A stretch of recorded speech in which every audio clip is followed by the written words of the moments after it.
Going to join us at 7:15. Talk about a couple things going on with the Capitol. In the 8 o'clock hour, Rebecca Harris. You saw that right up at the story at WBRZ about Rebecca Harris and DCFS. Man, that was scathing. How about we give her a chance to respond? That's going to happen at 8:05. Donnie Miller from the Ascension Chambers hopping on board, and Congresswoman Julia Letlow going to be coming up at 8:35. So we got a lot of ground to cover. Let's get after it. Top stories and trending. Let's go. It's what the 225 is waking up to. Baton Rouge Metro Airport presents top stories and trending. Something is going on here. Right now, on Talk 107.3. Number 5. The state of Louisiana announced the launch of the Rural Tech Catalyst Fund, a new initiative between LED and LDH designed to strengthen rural healthcare systems, expand access to quality care, and accelerate healthcare technology deployment across Louisiana's rural communities. The initiative will be managed through Louisiana Innovation, LA.io, a division of LED that oversees the state's early-stage technology investments and startup support efforts. Number 4. 2 people are dead after a Wednesday morning shooting at the Afton Oaks apartment complex along Newcastle Avenue. Sources at the scene told our news partners at WBRZ that the victim, a woman, was shot by her boyfriend, who was also killed.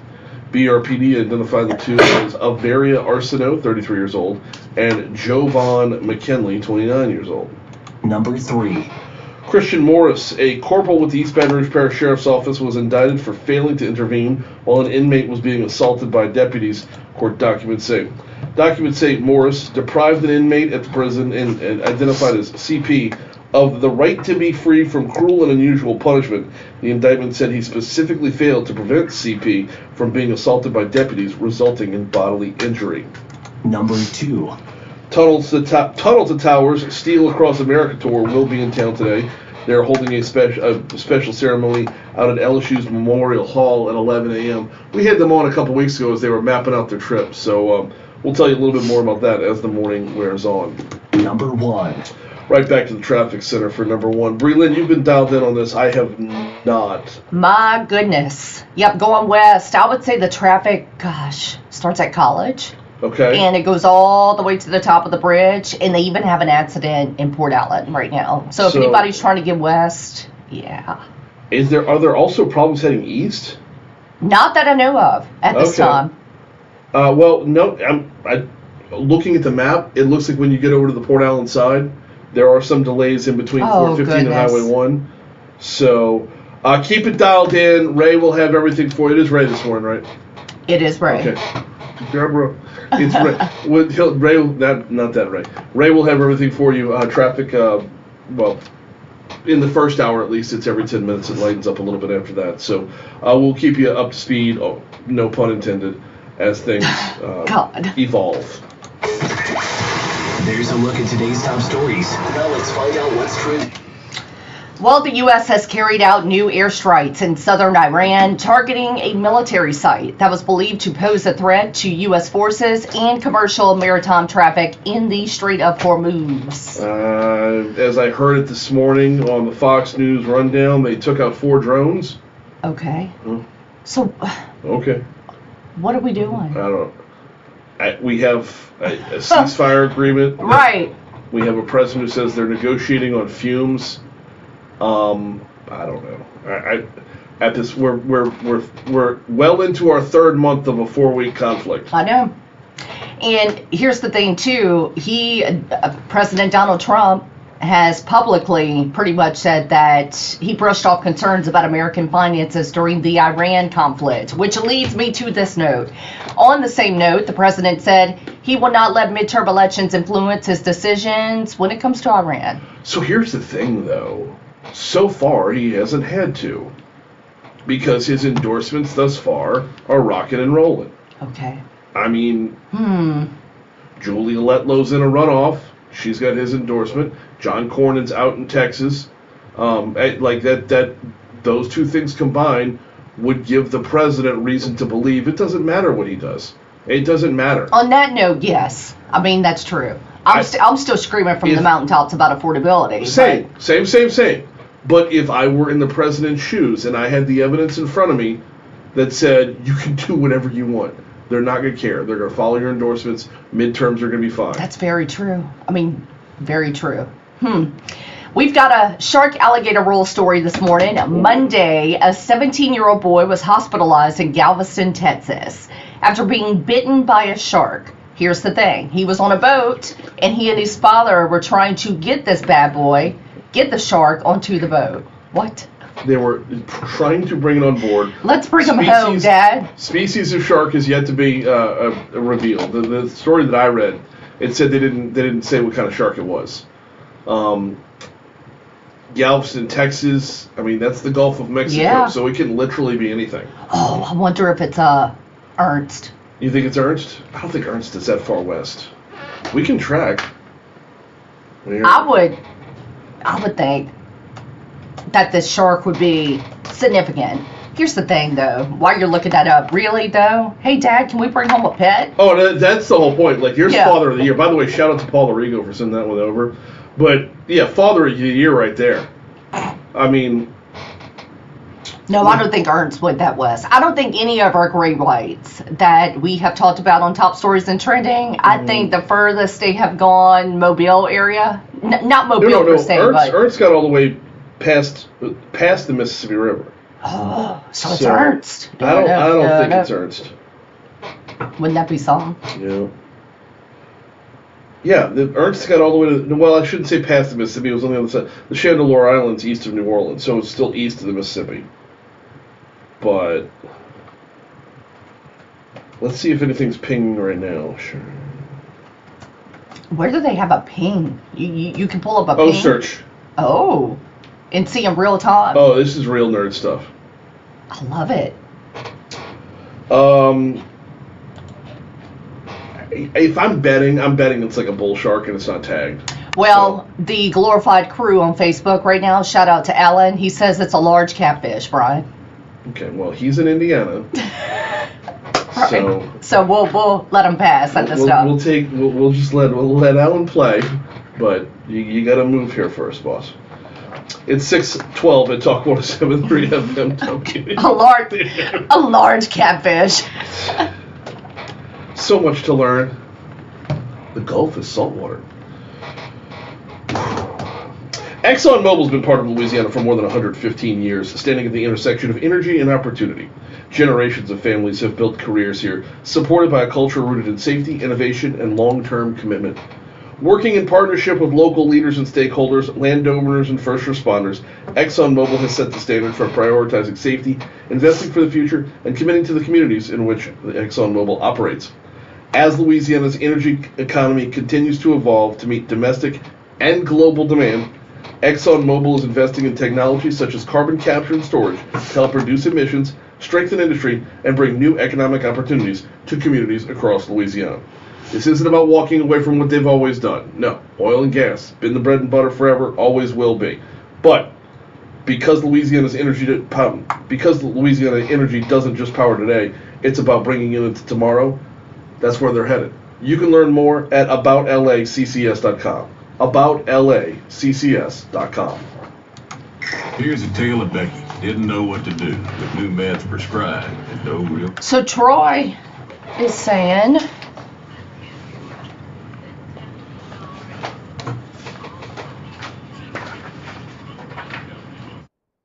Really?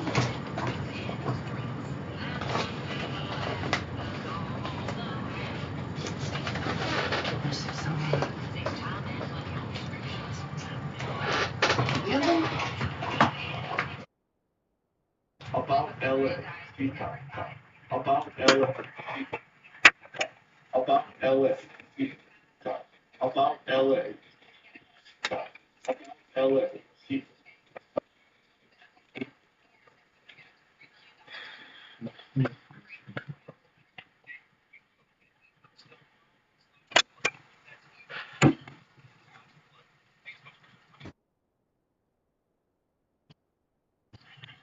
About LA.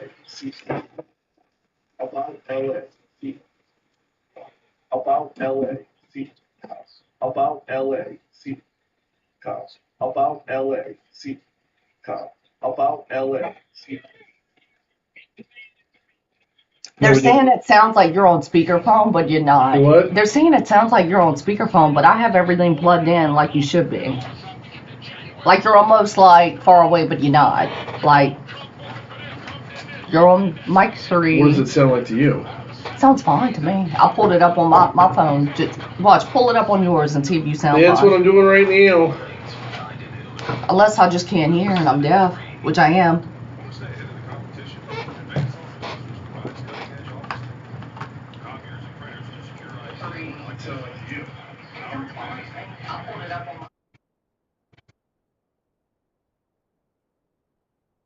You've always sounded like that. 1, 2, 3, 4. 1, 2, 3, 4. 1, 2, 3, 4.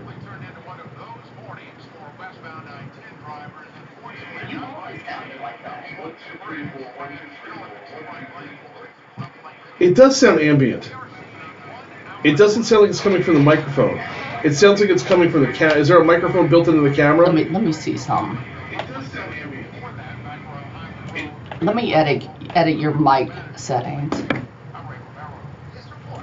Good way to find out. We're going to find out right now when you play the sound bites in this segment.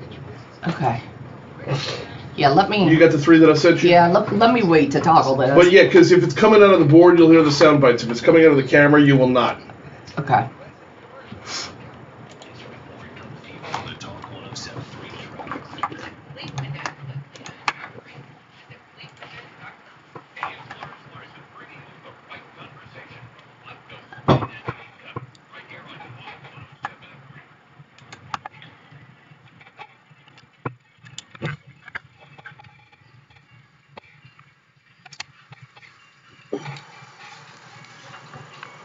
The Rad Dad Contest is officially back, y'all. Citizens Bank and Trust brings you Dad's favorite gifts ever. A Weber travel grill plus accessories, thanks to Goodwood Hardware. A steak dinner from Chris's Specialty Foods.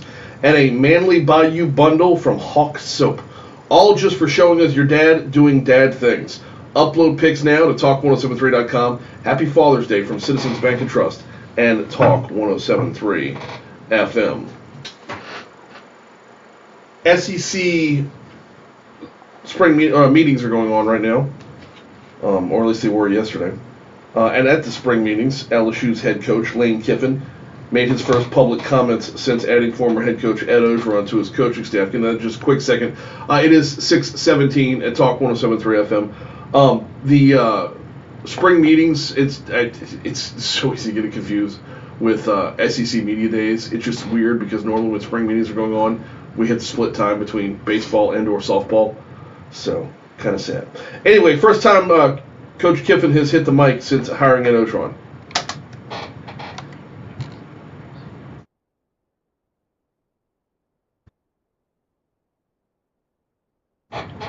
He has, and there's reality in that.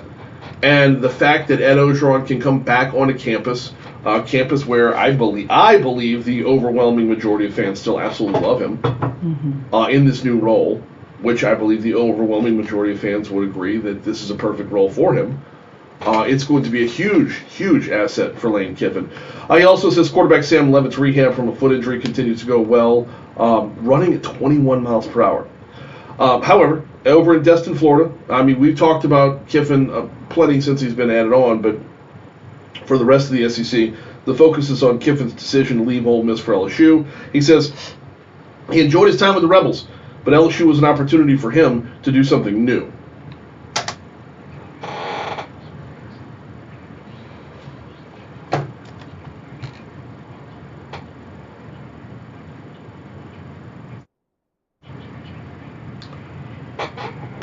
Kiffin was asked his thoughts on his highly anticipated return to Oxford when the Tigers play the Ole Miss Rebels on September 19th. Really, he's a little bit more seasoned than to take debate on something like that. That's right.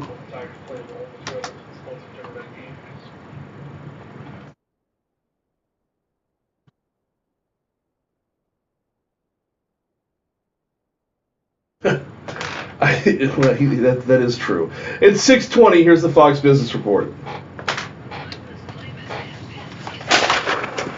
Yeah, audio's not coming through the board. Audio's coming through the camera. That's so. It is ambient. It is speaker. Okay, it's a setting in StreamYard then. Okay. Let me. What the fuck? Orville Food shares up 6%. The food giant, which makes Skippy peanut butter spam and many other products, reported on earnings. Platform T-Move has been fined more than $230 million in the European Union because of product safety concerns. EU regulators say some baby toys were made with chemicals that exceeded. 1, 2, 3, 4.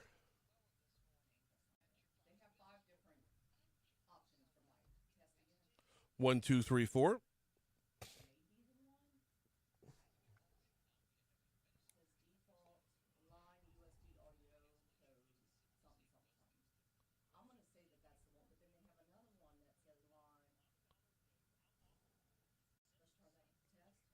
One, two, three, four.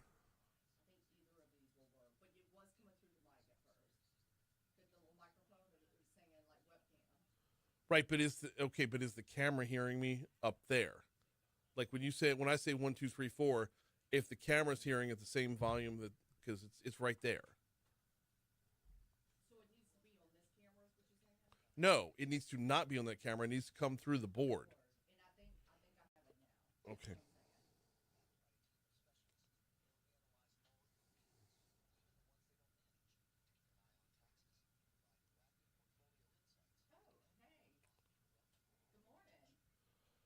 Good morning.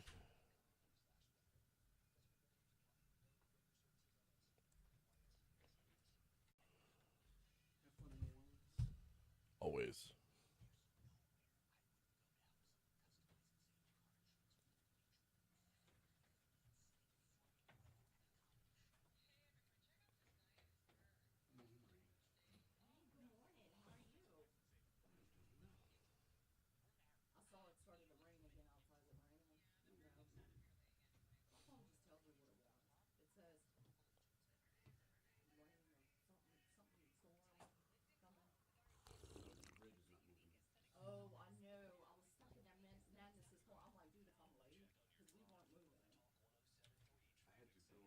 Hang on. All right, heading back to the traffic center. This is what we're looking at. Delays are really starting to build up on 10 westbound now. You're going to hit your brakes first back by the 10-12 merge on 10 westbound, making your way through Baton Rouge. You're going to stay riding those brakes the entire way through until you get to the upslope of the bridge, which is where one of the accidents of the morning is. That is an accident. 10 westbound. By I-110. Now, it's actually right after I-110, so you're going to see some delays spill over if you're on 110 southbound, looking to head towards West Baton Rouge. If you go 110 south over to West Baton Rouge, you're going to hit delays there as well. 110 south looking to stay on 10 east. A little bit of tapping the brakes, but not nearly as much. Now, flip this back around. Wait a minute. Move over to the other side of the bridge, and it looks like there's an accident on 10 eastbound. I want to make sure I have this right because the board says one thing, but the map's showing me completely different delays. I'm showing an accident 10 eastbound at the Highland-Nicholson exit. So coming back across, it looks like there's delays there as well. Now, both of these accidents have been out there for more than an hour, so they should be in the clearing stages, provided that there's nothing further to determine out there. So they should be starting to clear up right about now. But you will find some slowdowns on 10 eastbound coming back in from West Baton Rouge. But 10 westbound is by far the biggest problem this morning. Back and take us up to Denham Springs. You got your normal volume on 12 westbound coming in from Livingston Parish. It's not stop and go, but it is definitely slow down a little bit along the way from Range Avenue up to the river, and then again by Airline Highway, and then, well, once you get to the 10-12 merge, that's where you're just stuck. Good news is no Surfer Street accidents to report. That's your look at traffic from the Talk 107.3 Traffic Center.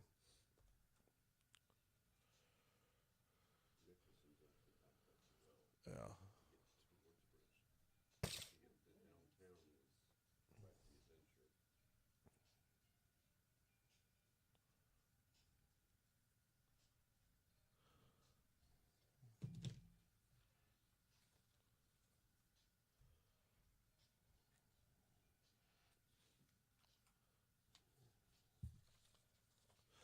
This year, we're celebrating America's 250th birthday, and we want you to be a part of it. Open the Talk 1073 app, powered by Lake Urgent Care. Click the microphone icon and send us a voicemail answering one simple question. What does America mean to you? Your story could inspire others and be featured on air as we honor this historic milestone together. Keep it short. We want to keep it around 15, 20 seconds. Give us your name and where you're from as well. Send us your audio today and let your voice be part of the celebration. It is 6:25 at Talk 1073 FM, WBRP. Following up on that traffic report real quick, Haggai Davis in studio. We'll have a cup of tech gumbo coming up in just a little bit. Following up on that traffic report, Haggai makes a good point that I said, I did say that there are no surface street accidents to report right now, but it is important to note on Nicholson Drive, heading in towards downtown, you're going to see some pretty stacked up delays there because of folks looking to get on the interstate.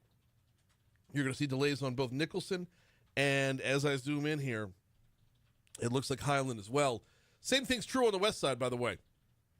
A lot of delays on Highway 1 in Port Allen as you're approaching the interstate there, too. So while there's technically no accidents to report in either spot, there are slowdowns or a lot of stop and go because of what's going on up on the interstates, which, once again, should be getting close to the clearing stages. Oh, my goodness gracious. What a last couple days it was, y'all. Getting a broadcast from the Department of Education's Teacher Leader Summit. I really, I'm to the point now where I'm darn near a cheerleader for Dr. Cade Brumley. He sat in with me for half an hour yesterday, was very, very gracious with his time. But the Teacher Leader Summit is something amazing because this is the third year we've done it, the third year that we've been there. I want to say it's the 12th year that they've done it, but the third year they've invited me out. And to see all these teachers roll in from all over the state, more than 7,500 teachers rolling in from all over the state at the end of the school year when they should just be wiped out, and just putting together all kinds of great ideas, all kinds of great excitement, sitting in on different sessions. I mean, you know how conferences go when you hit the breakout sessions and whatnot, walking away from those sessions recharged with new information. And just it's really a pretty phenomenal thing. So I just want to give one more thanks to Dr. Brumley for having me out there. I will say this. There's a couple stories that we haven't touched on because I was there. I'll get to one of them in a quick second. Hey, you know one of the things you notice when you're on the road? Spent 2 nights at the Higgins Hotel. Fantastic hotel. It's a Hilton property. It's right next to the World War II Museum, a.k.a. the Higgins Hotel, right? That explains that. But, man, one of the things you notice very quickly when you're not at home, I miss my shower, man. Oh, my goodness, do I miss my shower. Yes, I miss my wife and my kids, but I miss my shower. You get in there, and it's a different shower head, and the pressure's wrong, and there's no bench in there, and there's no, everything's turned around. It's not what David Duvall built me. It's not what I got when I called One Bath and Closets at 400-8005. It wasn't built to my specifications. I never realized how much I would enjoy that. Take it for granted on a day-to-day basis when you step in the shower, and that unbelievable water pressure hits you right in the face. And then you go out to a very, very lovely, it was a lovely hotel. It was a wonderful hotel. But David Duvall did not build that bathroom. The Higgins Hotel did not go to onebathandclosets.com. And it shows. It shows. I need to get David down there and get him in the warehouse district. Just going from hotel to hotel, fixing showers left and right. Probably could have used some work in the closets too, but it's a hotel room. What are you gonna do? Anyway, One Bath and Closets. O-N-E, spell it out, onebathandclosets.com. One of the stories that I haven't had a chance to touch on yet, and I hesitate to, because I'm about to be a 50-year-old white guy. I don't know what it's like to be a teenager today. I have teenagers. But we saw a lot of graduations last week, and we saw graduations getting shut down for these asinine celebrations. I really want to get Lamont Cole on the show. I don't mind calling him out publicly right now. Superintendent Cole, you need to come on the show and address this. What is with the celebrations? Because, look, it's not about whether you believe in decorum or whether I'm going to say something offensive like your mom should have taught you how to act when you're outside. It's about the selfishness of the person behind you not being able to hear their name because you're acting like an ass? What can be done? What can be done on something like that? It's a graduation ceremony, not a graduation dance party. Gonna have to make that interview happen soon. Here comes news.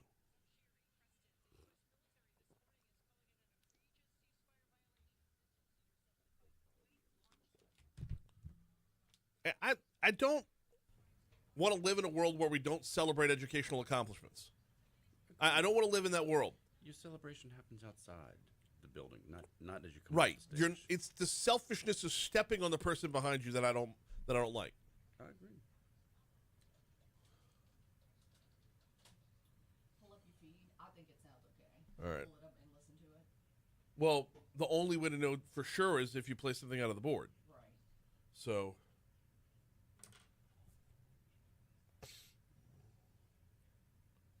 Nobody's told me anything, so apparently.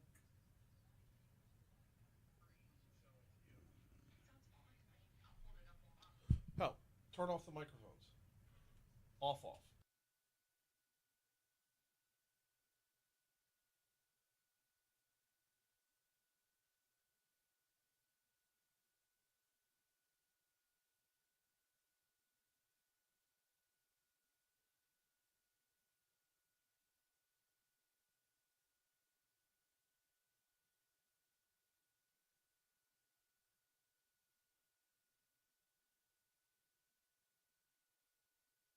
Yes. And we have to turn off the mics. Yeah. Here's the thing, though. We don't know when the system reset. My wager would be when the board went down, because I've been StreamYarding. I don't know what setting it's ever been on. But if that makes sense. am I back? So I'm Now it's okay. back on. But because I was on the road for 2 days.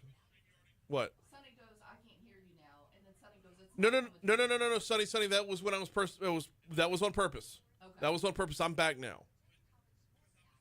Okay, good. All right, we figured it out. Yeah. Yeah, our board went down this week, Haggai. Fun stuff. And I think that's when it just reset. Give me a thumbs up if I'm back, Sonny. Oh, and good morning, Christy. Welcome in, Boo. Yeah, Brian, it was his first day at Teacher Summit. 6:04. I get into the opener. I go to push his button to get him live. I hear went dead. I'm like, oh boy. By the time I woke up and turned it on, I could hear You the could hear all frustration. Yeah, it was like 7 o'clock when I played turned it on, like but 2 things of rejoin music, and then finally I'm like, I took us out of live board mode and put us in Bloomberg because I had to do something until I could go broadcast.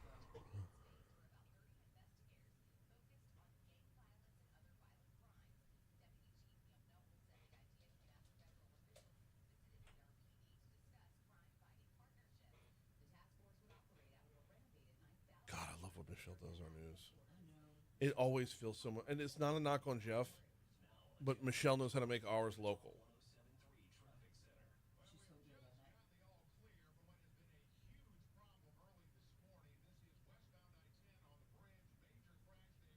Oh, Sonny was just saying, I'm just letting y'all know that it's all fixed. Okay, good. Thank Yeah. you, All right. Sonny. Yep. He tuned in right when we were doing the test, basically. I'm like, whoa.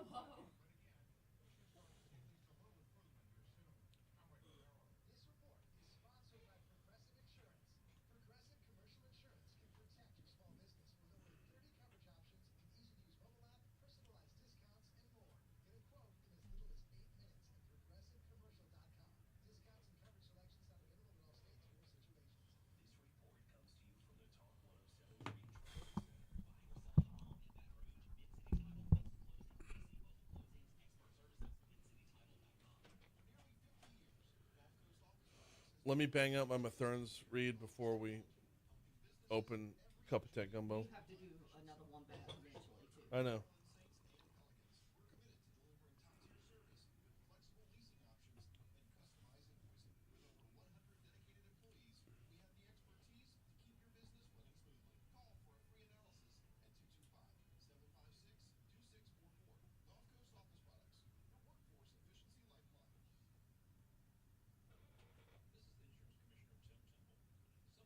Start with Waymo. oh, okay. Because flooding's a thing in Baton Rouge sometimes. Waymo's not here, though. No, I know. You know what I'm talking about, the Pope? Oh, no, we're going to get to the Pope. Yeah. Okay.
All grilling season long, Mathern's has got you covered. Specifically, the Mathern's at Kenilworth, the OG location, Highland Road, just west of Kenilworth. You will find Mathern's. They're also downtown. They're also on campus, the Nicholson Gateway Shopping Center. But it's the bigger spread out there, Highland, just west of Kenilworth, where walk in at that Mathern's, they've got everything you need. It's full-service grocery store. It's huge. And, oh, by the way, when you talk about specialty Louisiana products, specialty Louisiana meats, they've got you covered on that front as well. And if you got the Mathern's Rewards app, you already know this. If you got the Mathern's Rewards app, take advantage of the deals of the week every week. Whether you're talking about $1 off a 91 to 130 bag of Louisiana Select shrimp, whether you're talking about 50 cents off a roll of paper towels, bottle of bleach, bottle of apple juice, salad dressing, you got the coupon going on, paste pecani sauce is 75% off, 75 cents off, excuse me. Walk through the entire app. You'll find all the deals. Clip your coupons as you go. They scan your barcode up to the front. They'll help you out on that front, and you'll be covered. Saving money and earning cash towards more groceries every time you shop. It's Mathern's. Time for a cup of tech gumbo. Let's go.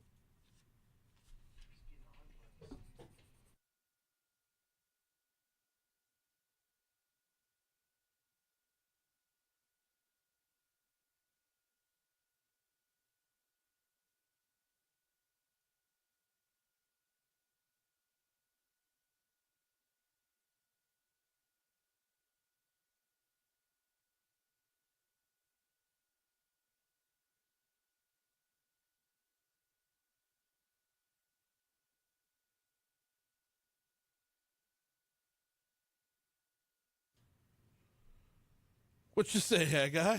Well, I'm a little disappointed, Brian. Why's that? You've been talking the last couple of days about cold drinks with umbrellas in them and sand in the toes and everything, and I was expecting a much different looking studio. Oh no! That's not even that was me, just man. down in New Orleans. That was no. Oh, okay. So they don't even have the toes in the sand yet, man. They're not even hitting the beach yet because they've got one more day. Which, how funny is this? The Louisiana Teacher Summit has a huge focus on attendance on day 3. Attendance just seems to drop as they go through the conference. So they're talking about the kids showing up at school on a day when a lot of the teachers have to come back home again. So the teachers' conference is having a truancy issue. Chronic absenteeism isn't until your 5th one. So okay. I know that because I paid attention during yesterday's interviews.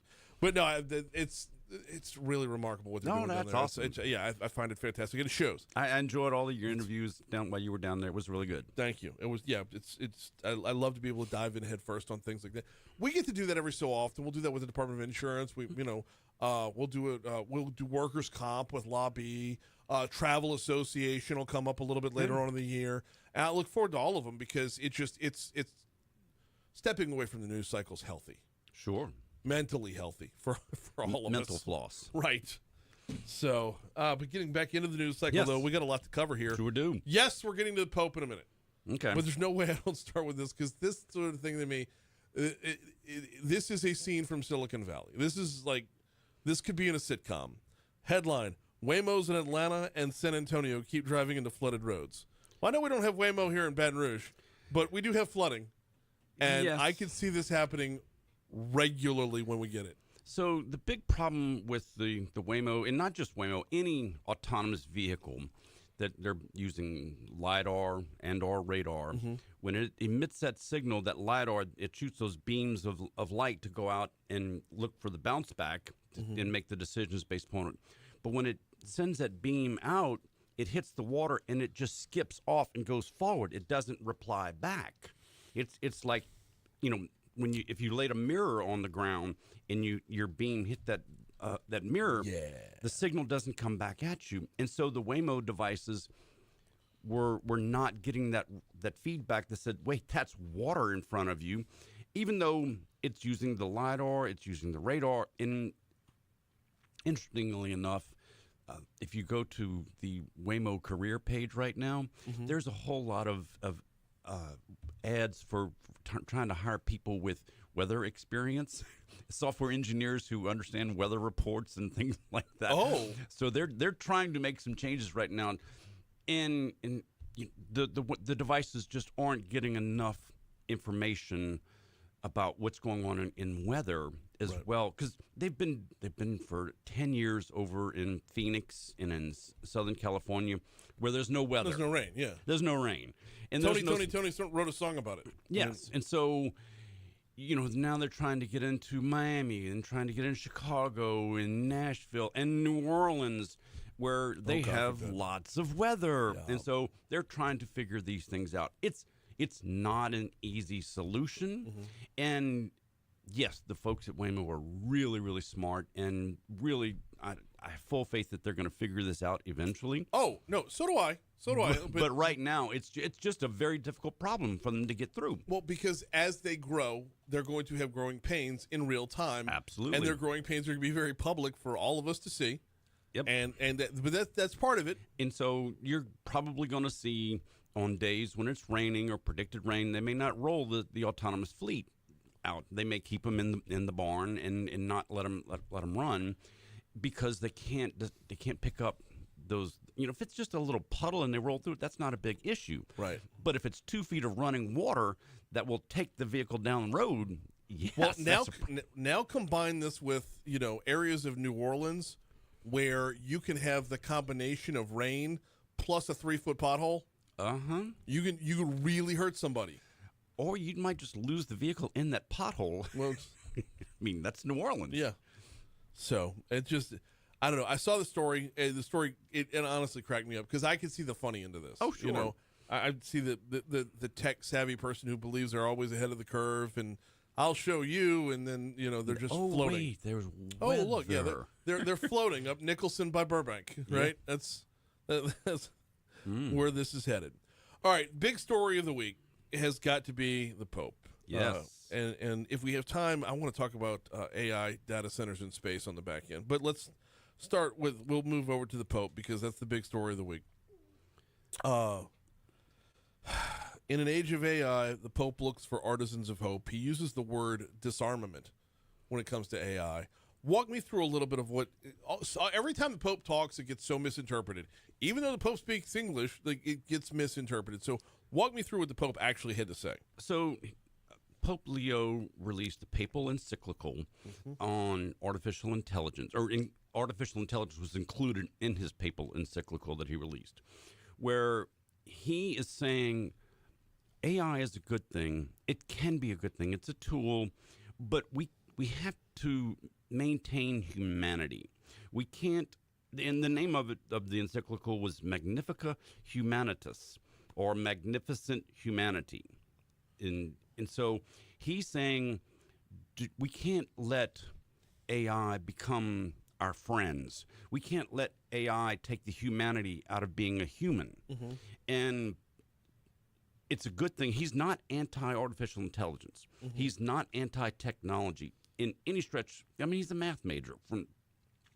But he's also saying we have to keep the humanity in amongst talking to people, have friends, have conversations, have loved ones that are not an AI chatbot. Right. So now we're getting to some tough parts. Is because how do you do that? It's because everything about the science of the internet, the science of social media, the science of bots, the science of the Internet of Things. All these things are about feeding parts of our brain that react the same way they do when you receive real love. And inside this encyclical, he mentions that there are three things that most religious leaders want. Mm-hmm. They want that this AI will remember that we have a duty to help the poor across the globe. Mm-hmm. That we have we need to keep a moral imagination and ambition regarding humans, and that we need to discern the model, the nature of AI models, so that we don't get so far gone with it that it takes over everything that we do. Mm-hmm. And I like what the Pope has said here. Same. I love it's really cool that we have a Pope from the United States, and a young enough Pope to where he really gets it. Yes.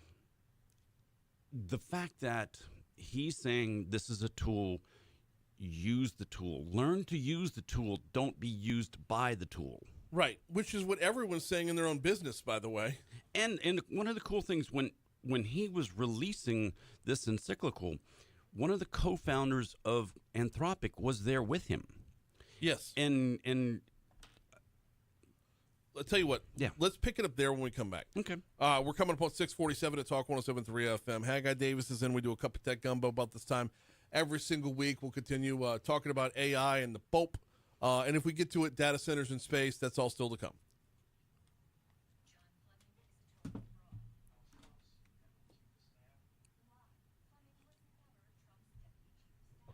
Oh.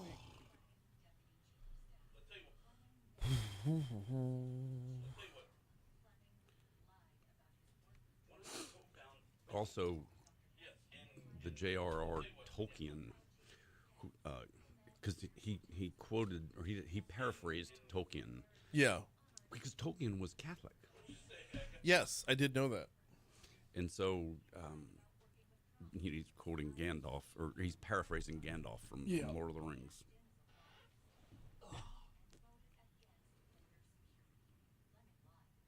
Oh.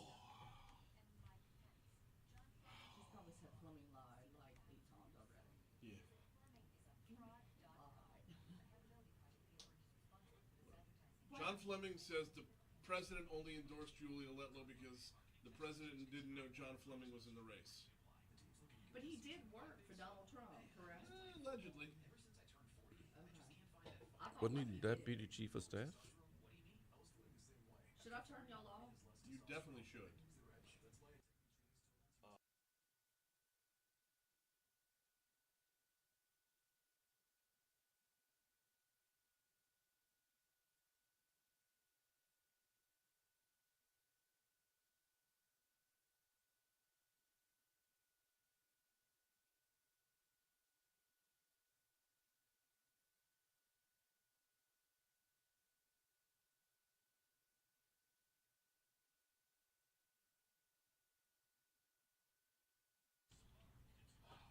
Tuesday, I walked 12 miles.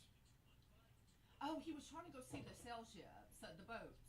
The tall ships? The tall ships, yeah. Did anybody get there early? No, nobody got there early. In fact, they all got there late. They weren't even there on Wednesday morning when I left. They got there Wednesday afternoon. So I didn't get to go see any of the tall ships. So I have to take the boy down this weekend because they're there until June 1st. When's this Pokemon festival? That she was talking June 11th through 14th, and I'm not mentioning it again because I don't want to go.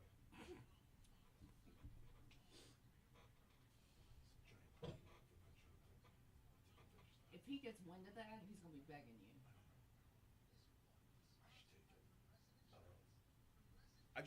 I don't know enough. Like, I collected baseball cards when I was growing up. Not Pokemon cards. Yeah. So, yeah, like, but I know that world inside and out. I can know what's a good value. I can know, no, son, you're being taken. Like, don't spend your money on this. It's a waste. I don't know that when it's like, you can't, like, I don't even know the, like, don't buy that Pikachu. I don't even, like, is that even a thing? When Pokemon first came out, Haggai was first grade, I think, or kindergarten, something like that. 155 Pokemons. And I mean, he knew everything about them. Well, I mean, I could probably still give you the starting lineup for the 86 Mets. It's just that's that. But, and then when the younger one came around, he finally, he was into them big, but at that point they had evolved to where there was, I don't know, hundreds and hundreds of them. But, so I knew Pokemon existed. I didn't go down the rabbit hole. My wife kind of did a little bit just to keep up with the boys, but. Well, but see, that's the difference. Is like Pokemon, it's all fictitious crap. Right. Like I could sit there and watch John Smoltz versus Brett Saberhagen, and have my John Smoltz and Brett Saberhagen car. I could see Greg Jeffries step up to bat. I could see Barry Bonds step up. You lived in a real world. Early Barry Bonds with the Pirates. Yeah. Before his head started getting bigger. Yeah. Poor guy just kept sitting on needles everywhere he went. He's just go to take a seat, and it was like, "Ow, there's another needle." With all kind of juice in it. Juice just everywhere. By the way, have you ever read Juiced by Jose Canseco? It's a damn good read. He makes some damn good points. Really? About responsible cycling, and it's pure optimization and whatnot. The book's like 20 years old, but turns out, I mean, aside from banging Madonna before Dennis Rodman got in there. Did it really? Yeah. Or what? No, he was Carmen Electra. Wait, which one was? Oh, no, I'm not gonna remember. Well, Rodman was with Carmen Electra. That's right. I remember that. That's right. Then Canseco must have been Madonna. I forgot Madonna after the 80s.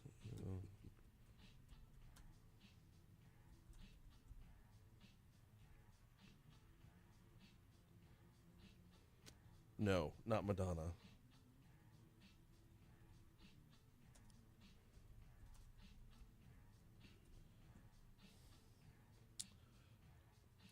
.652 Talk 107.3 FM WBRP mornings with Brian Haldane rolling right along. We got Haggai Davis in for a cup of tech gumbo for a couple minutes. Let's pick up where we left off, Haggai. We were talking about the Pope, his stance on AI, not distancing ourselves from humanity, which honestly gets a little bit harder every time you turn around. Well, one of the things that another part of that story that we did, the Vatican is just releasing an AI tool so that when you go to St. Peter's to go to Mass, you're now going to get a real-time translation using an AI app of everything being said in the Mass. Like wearing a headset at the UN? Yes. So that, whatever language you're speaking, because the Pope's doing the Mass in Latin, and I don't speak, or no, I'm sorry, he's doing it in Italian. So you're now going to be able to hear real time in your own language the Mass, and so they're using AI at the Vatican. So they're not anti-technology in any kind of way, as long as it's being used in the right way. It's a really good time to be talking about that, with Pentecost being last Sunday. Yes, I mean, isn't it? Everybody heard the words in their own language. Absolutely. That's straight out of the first reading on Sunday. Yes, it was. I know, because I was the first reader on Sunday. Butchered half the countries. Oh. It was a rough day. As a rough go of it, man. So, now that being said, he had the head of Anthropic with him when he was talking. So one of the co-founders, Chris Olah, he said, "Look, this was very timely that the Pope is coming out, because Anthropic is trying to be responsible with their LLMs, or large language models, and not releasing like Mythos, this most powerful one that's out there right now, the one that's doing all of the cyber investigation and coming up with all of the flaws and potential breaches in operating systems and everything across. So they're saying, look, we're not releasing this to everyone because it's too powerful. It's got too much going on yet. And so the Pope actually had one of the creators of these large language models there with him as they were discussing this encyclical. Mm-hmm. It's that important to him.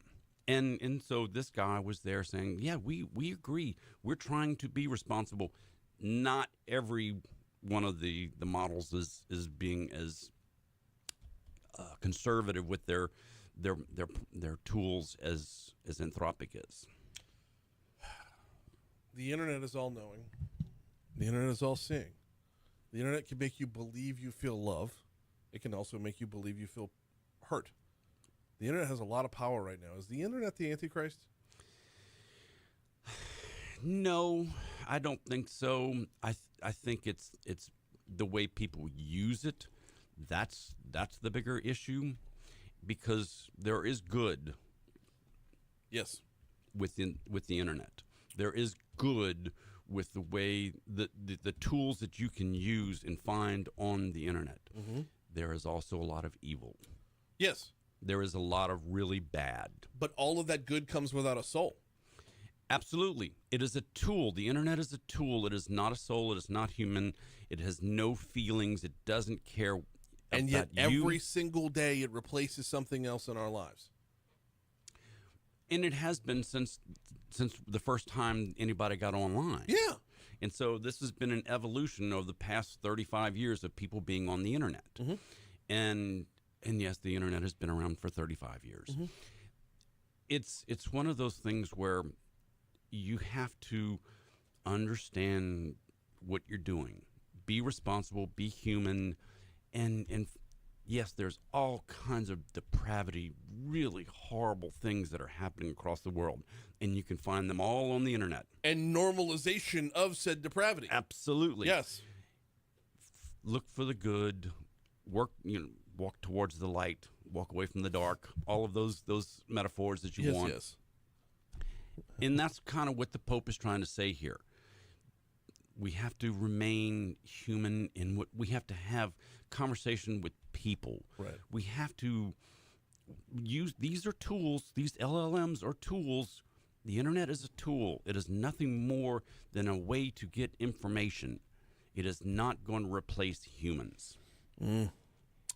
You see that little notification that someone liked your post. Yeah. That's a dopamine release. Ding. Yup. Oh, whoa, look at that. Yeah. Yeah. I I got another follower. Woo-hoo. I'm an influencer now. Yay. Right. It's just you feel that rush every single time, I right? understand. That's the whole point. The thing is you hope that that's a human that's following you now, that's listening to your content. Yeah, and not a bot. And not a bot. Yep. 100%. And unfortunately, there are more bots on the internet now than there are humans. Yeah, which everywhere on the internet, regardless of site. Absolutely. No, 100%. Hey, before we get out of here, data centers in space. Is this possible? Yes, and also under the ocean. China is putting a data center in the Pacific Ocean right off the coast, and SpaceX is trying to put one up in space. You've got controlled environment. You don't have to worry about the not in my backyard crowd. Yeah, you don't have to worry about the cooling. Yes, you've got this is how we wake up Godzilla. Oh, absolutely. Okay, so long as you know. Again, this is how we wake up Godzilla. Back to humanity. Come on, people. Let's trying to put 2,200 servers in a data center underwater in the ocean, so that controlled temperatures. They've got ocean. They've got wind going over the top, so that they're using energy from the waves and from the wind. Mm-hmm. You've got the data center that SpaceX is trying to put up into space that'll be using all the solar power, and then use the temperature and variance in space, where half the time it's in direct sunlight, half the time it's behind the Earth. Mm-hmm. And so yes, they've got to shield it differently, but yes, it's going to be interesting how they do all of that. Full serving of Tech Gumbo, Saturdays and Sundays right here on Talk 107.3 FM. More importantly, on demand, wherever you get your podcast, just look up Tech Gumbo. He's Haggai Davis, plugs us in to what's going on every single Thursday. Always appreciate the time. Thanks, Brian. Thank you. We got news, traffic, weather on the way. Hour 2's coming up in a little bit. Will Green from LABI. We got Crimestoppers as well. That's all still to come. Stick around. What,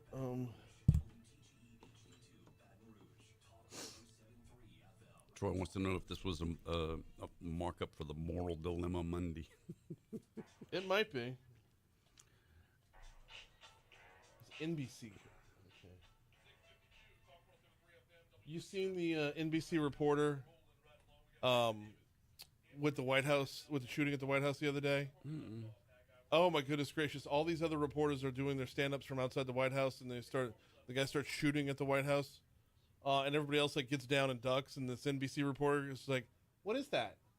What is that? What is that?"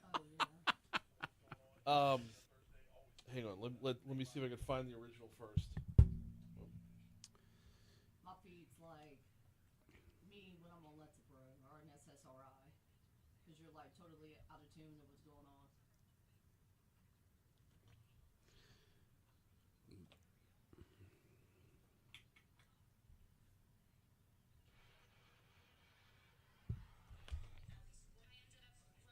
Oh wait, I need the original.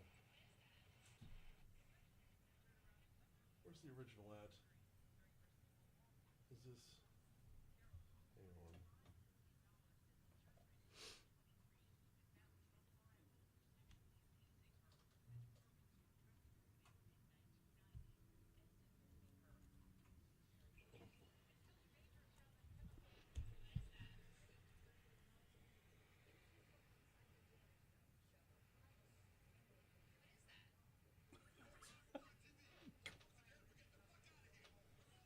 Wait, here's the best one though. This is so good.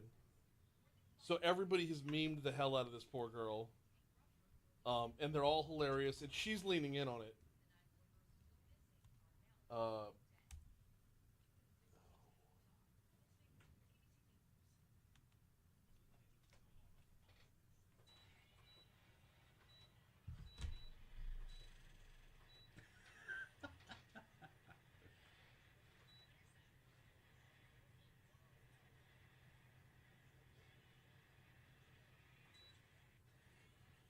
You picture the scenario, and they've memed it with her superimposed on the front end.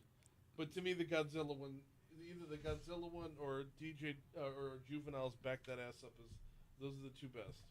So the fascinating thing about the data centers and the one in the ocean or the one in space is you have to have people to be able to go in and repair, swap out hard drives, reboot servers, and things like that. Yeah. So if the data center's in the ocean, you're going to have to put on your scuba suit and go down, or you're going to have robots crawling around inside of your data center in space, because you can't just put a guy in another rocket and zip him up there to go reboot that server. Right. Well, so, but yes, but like that's a real possibility. It's a real thing. If we have an international space station that can be manned, we can have a data center that can be manned. Why? What's the difference? Well, you're not going to want to. I mean, the thing would be much more interesting is if you just attached a data center to the space station. Yes. But that would be, now you can have, hey, one of the residents, if they're I guess they're astronauts in the data center, go over there and reboot that server number 14 for me. Right.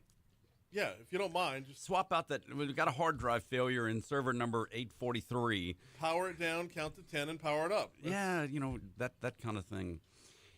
That's so. Yes, you can put the guy in the submarine and take him down to go. To work on the I data missed center. C-Lab 2021. That was the precursor to the Aqua Teen Hunger Force. Microsoft actually did this 6-7 years ago. They put a data center in the San Francisco Bay and another one in the North Sea in England, and left it there for a couple of years just to test it, and it worked. Mm-hmm. But it was more of a pain in the ass to keep it up. That's why they stopped it. But they learned a lot from it. Now the Chinese are trying to redo what Microsoft figured out. Yeah. Oh. Gonna be fun. Yes. Is it ever not fun?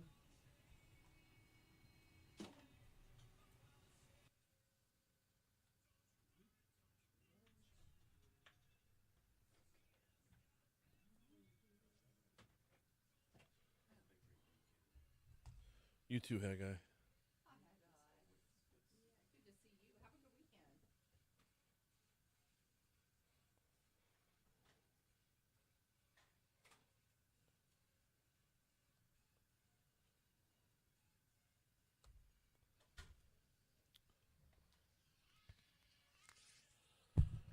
7:05.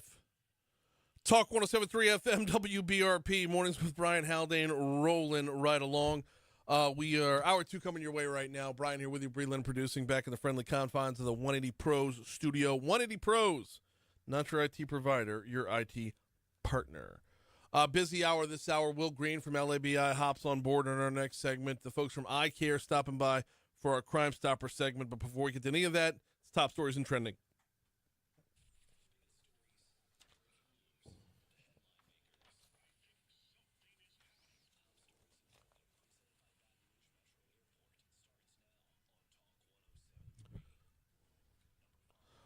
While it's still an amazing pay raise, we're starting to find there were a few minor problems with the BRPD pay raise.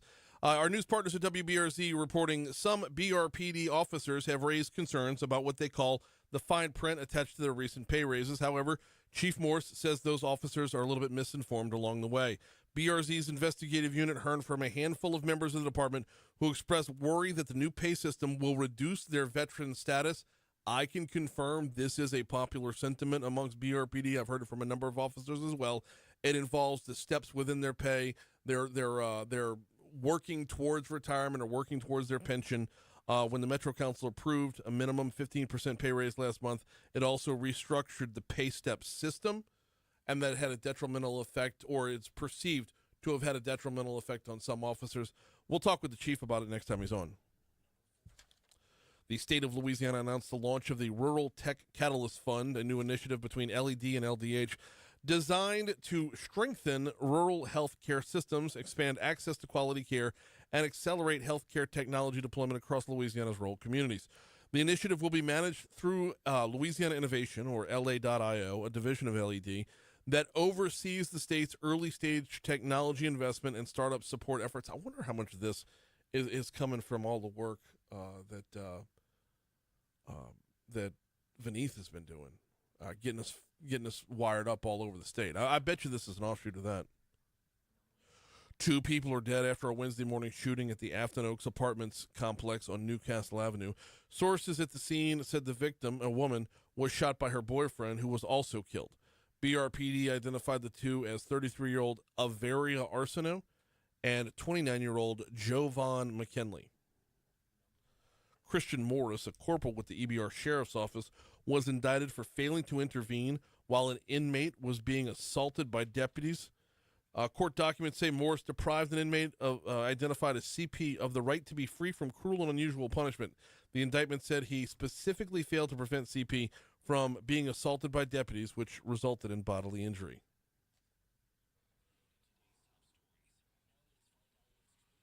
We want to do number one? Let's do number one. Tunnel to Towers is finally in town today. We talked with them. The Tunnel to Towers got started in the wake of 9/11. Their Steel Across America tour is rolling through LSU today. They will be at LSU's Memorial Hall at 11 a.m. I highly recommend, if you can, get on out there. Well, the U.S. has carried out new airstrikes in southern Iran targeting a military site that was believed to pose a threat to U.S. forces and commercial maritime traffic in the Strait of Hormuz. So, yes to a ceasefire? No to a ceasefire? Right. Are we trying to negotiating have peace on, talks? I know. Are we getting out? Or are we... What are we doing at this point? And still, and we're really not hearing hour from the president. Well, we heard from the president. Yes, we hear from him, but we still don't have what are we actually doing at this point from him? Because honestly, and this is, and he wouldn't. He wouldn't say. You know what? Let me take up for the president on that end. Is he can't know. He can't know because he's only one side of the negotiation. The unpredictability of the other side of the negotiation is a big part of this problem. That's true. And a big part of why we probably shouldn't have done this in the first place. If I could take my support of the president, turn it to ear, but that's a big part of this problem. This is not a short-term negotiation. This is conflict in the Middle East has been there as long as there's been a Middle East. That's very true. That's very true. Huh. Okay. On that same note, the president said he will not let midterm elections influence his decisions when it comes to Iran. Okay. I mean, affordability. Iran. At this point, though, could you blame him? If I'm President Trump, I believe, I would have to believe, I will have been reinforced that in 2 Senate races so far, we're seeing his endorsement carry the day. So as we see the party primaries happen, we're believing one thing, and it's a reinforcement of, you know what, he can do whatever he wants. He can do whatever he wants, because what we're going to see in November. Now, flip this around. We're talking about closed party primary here, right? So we're seeing the Trump-endorsed candidate receive all the vote of the Republican candidate. Now, I fully believe that whoever wins between Julia Letlow and John Fleming next month is going to win in November, but we're Louisiana. I don't know that he has that same sway nationwide. But what has happened publicly so far, what has happened in real time so far, can only reinforce the idea that, hey, you're working on the right path here. That's I don't think it's the right path. I would rather go back to affordability. Right. But what we've seen reinforces the actions. Well, we've got a shark alligator roll story for you this morning. Monday, a 17-year-old boy was hospitalized in Galveston, Texas, after being bitten by a shark. Here's the thing. He was on a boat, and he and his father were trying to get the shark onto the boat. Father of the year right there. Take it home or something. And we're going to, and we don't know the species of shark, so we're going to go ahead and assume bull shark. Just because it's probably the most populous around Galveston. You have hammerheads out there. It's the Gulf of Mexico, so you have tigers, you have white tips, you have any number of sharks out there. You might, well, I don't know that they've gotten a great white in Galveston yet. And here's the biggest question. Knowing how massive these sharks are, him and his father, how were they getting this thing on the boat to begin with? Okay, so it's him, his father, and one other person on the boat. And they're trying to get the shark on the boat, which we're going to need follow-up on. As a shark alligator rule, we're going to need follow-up on this, because this is making the father sound absolutely horrible. I know. Right? And probably encouraging us. We got to get him. Let's get him. Yeah. That's just... Come on. You're encouraging yourself, which we don't know, but... Okay, but say you're the father, and you see your son reeling in a fish. You don't know what kind of fish he's reeling in. That's true. And then once this thing breaches the water, now you see it's a shark, and chomp chomp, bite gets taken out of your son. Or it could be the full-on, hey, y'all, watch this, hold my beer, redneck hold thing. my beer. And they're probably drunk and trying to get this shark on the boat. Well, we don't know. We don't know. Let's hope they're not drunk, because the boy's 17. That's true. Father of the year once again, right? Right. So. All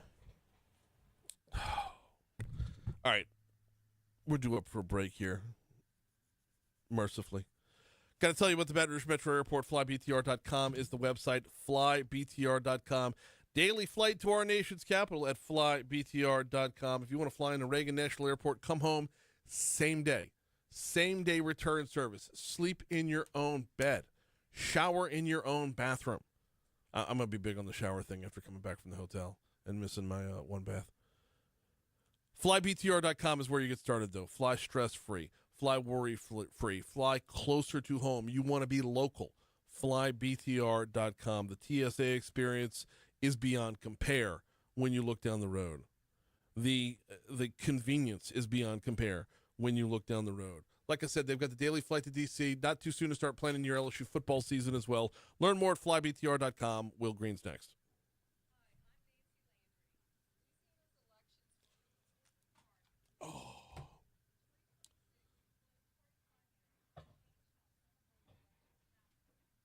Oh.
Will says the line's busy.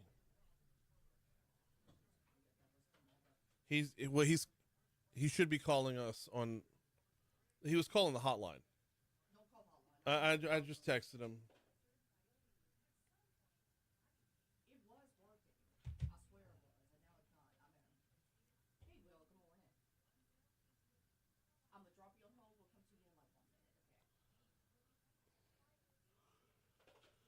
Whew.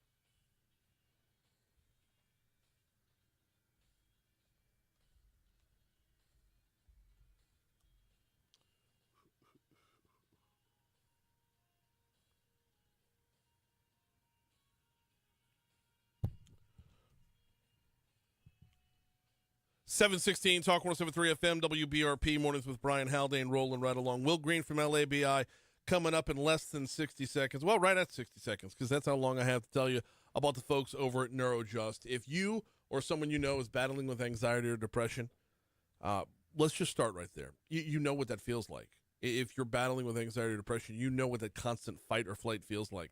The 6-foot waves crashing around your head, it's exhausting. It's exhausting and it's inescapable. And it can wear you down. And not only is it exhausting, but you lose sleep over it, which that's a bad combo right there. Leading to brain fog, leading to distrust, leading to just a vacancy in your emotions. If this is you and you have thus far been treatment resistant, meaning you don't like the way the meds feel, you don't like the way the antidepressants feel. You see the commercial for the pill that makes the antidepressant work. You're telling me I got to take a pill to make the other pill work? If you don't like being on that path, give TMS therapy a look. Transcranial magnetic stimulation is what it stood for. It's more like physical therapy for the brain. I'll stop explaining and give you the phone numbers so they can explain. 225-330-7382, 225-330-7382. NeuroJust will work with you. They'll also work with your insurance company to get you out of that fog, to calm those seas, to get you sleeping better at night and feeling better during the day. NeuroJust, neurojust.com. All right, the legislative session is almost wrapped. We've got Will Green on with us from LABI. How are you, sir? Brian, I'm doing well, man. Last week of session, so got to keep your head on a swivel. Yes, you do. Okay, so let's start there. What's left to be swiveling for? What battles are still out there?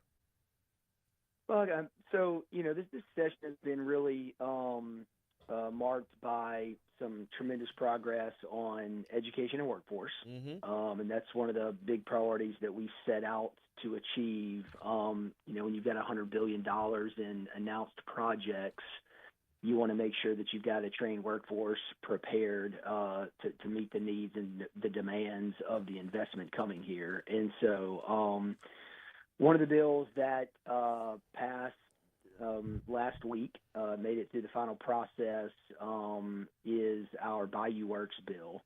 And so that's something that we're incredibly excited about. It's House Bill 549. Our members consistently report difficulties recruiting and retraining skilled workers. We're at risk of leaving jobs unfulfilled and missing, just tremendous opportunities, right? If we don't have the skilled workforce to meet the high wage, high demand jobs. And so our members told us we've got to do something. We've got to fill the skills gap.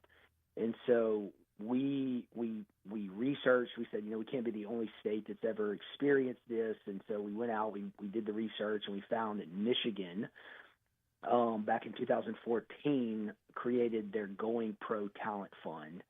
And since that time, they've trained about 230,000 workers. They've supported about 8,500 businesses, and they've awarded about over $300 million in workforce training grants to upskill and reskill on a very targeted manner their workforce. And so we modeled that and put it into legislation here, and we set up the mechanism to do what Michigan did back in 2014 to make sure that our small businesses, our medium-sized businesses, or just any business in general has the potential to help offset some of these training costs. And so that mechanism passed the House and the Senate. It's going to the governor's desk. Over the next year, we're going to talk with stakeholders and leadership and legislators on how do we fund that eventually. But we're incredibly excited that the mechanism is in place. Okay. All right. Well, yeah, because it's it does set up the next battle, though, doesn't it? Yeah, certainly. Look, I mean, it's a good problem to have. That's where I'm going. That's what I mean. Of course, that's what I mean. It's like, I mean, it's a good problem to have that we've got, $100 billion in investment coming here, but we want to be able to meet the demand of that $100 billion, and then we want to signal to the next $100 billion that we're ready. We've got Will Green on with us, President and CEO of the Louisiana Association of Business and Industry. So you started with a few things that are in the barn there. Is there anything that is, and we'll get back to some of the other stuff in the barn in a minute, but is there anything that's still pending? I mean, because I know, congressional maps are up today. I don't know if LABI even takes a stance on that front. Are we down to just the things that are kind of the housekeeping things? Well, I mean, it's a little more than that. And so just for, we sometimes take for granted listeners and everybody understands, all of the process and all the complicated ways that a bill can pass. But one of the uncertainties and one of the I guess anxious, anxiety causing processes of the last week of session is what's called a conference committee. Yes. And so a bill, it starts in the Senate, and let's talk about Senate Bill 408. Okay, Senate Bill 408 was a bill to modernize our workers' compensation medical fee schedule. It hasn't been updated since the early 90s. We're one of the highest cost states in the country for workers' comp, for both a medical and a indemnity, which is what employers pay an injured worker when they're off work. And so we know we have to do something. We have to reform our workers' comp system. And so Senate Bill 408 was filed to try to do that. If a Senate bill is amended in the House, or if a House bill is amended in the Senate, a senator, when it comes back to them, or a House member, when it comes back to their side, they can choose to accept the amendments and pass the bill, concur, or they can reject what the other side did, and they can do what's called sending it to conference.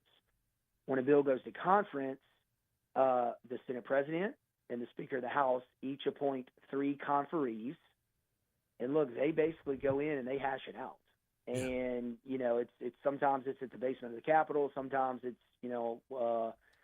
with the governor, sometimes it's with stakeholders, but there's not a really with the last week of session, three members on each side trying to hash out complicated bills, as you can imagine, creates a little anxiety. And so Senate Bill 408 is one of those bills in conference.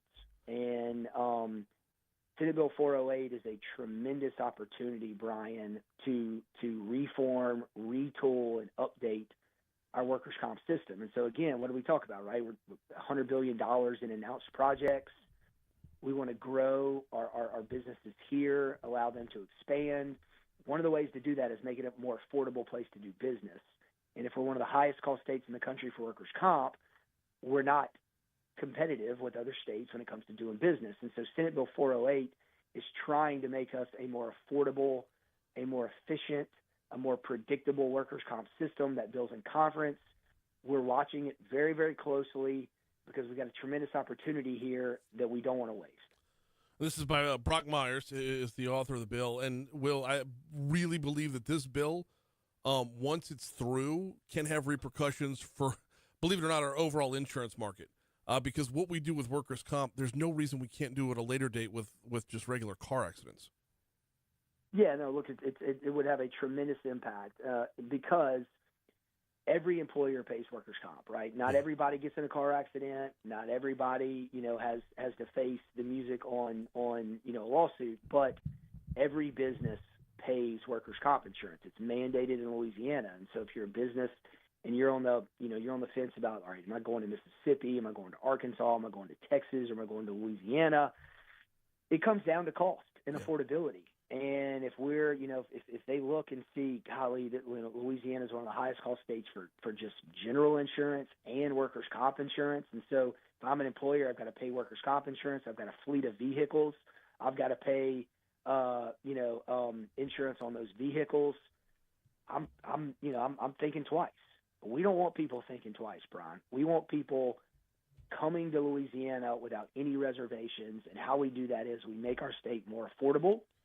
We make our insurance climate more predictable and more certain, and we make it look like other states. And right now, our workers' comp system does not look like other states. We keep people out of work longer than about any other state in the country, and our costs are higher than just about any other state in the country, despite, Brian, the fact that we're one of the safest states in the country. Right. Isn't that amazing, right? We could be both the safest and incredibly litigious at the same time. Talking with Will Green, President and CEO of the Louisiana Association of Business and Industry. You brought up conference committee, and I'm glad you did, because this is one of the more overlooked parts of every legislative session. And I know a lot of folks don't like to get in the weeds, don't like to see the sausage be made. But when you talk about conference committee, give us a little idea of the atmosphere, because you mentioned, you got 3 that'll be in favor of a bill, 3 that are against the bill. It's kind of like, I would almost say, the opposite of an arbitration hearing, because an arbitration hearing, you would have people who are non-invested, people who are not taking a side one way or another. This is like lining up the British Bulldogs versus the Hart Foundation. Yeah, I mean, look, it is a little bit of like a mediation, right? Mediation's a better word than arbitration. Yes. Yeah, I can remember when I was practicing law, right? I mean, you go in, you've got a plaintiff and their representative, you've got a defendant and their representative, you got a mediator who's trying to get both sides to come together and figure out, all right, we agree on these things, and we clearly disagree on another set. How do we get to the middle? And so if a bill's going to conference, sometimes it's because they missed a word, and it's just an innocent, like, we got to send it to conference, put a word in, it'll be easy.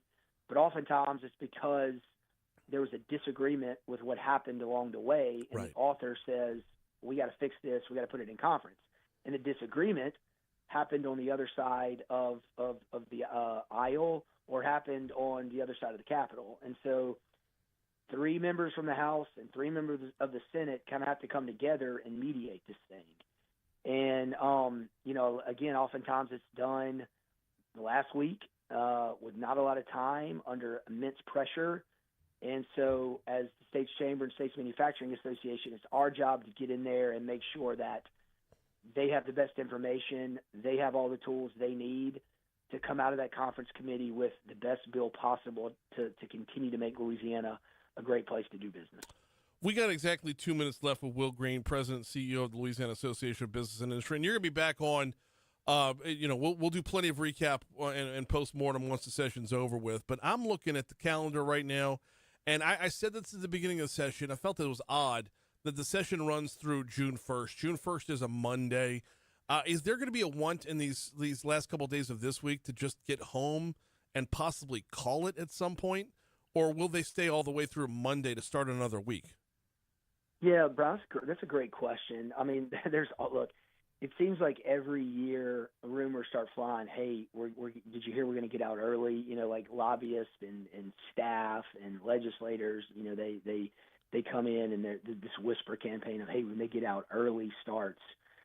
I can tell you, I've been doing this for about 15 years now, specific to the legislative process, and I cannot remember a time outside of a special session that we got out early. Mm-hmm.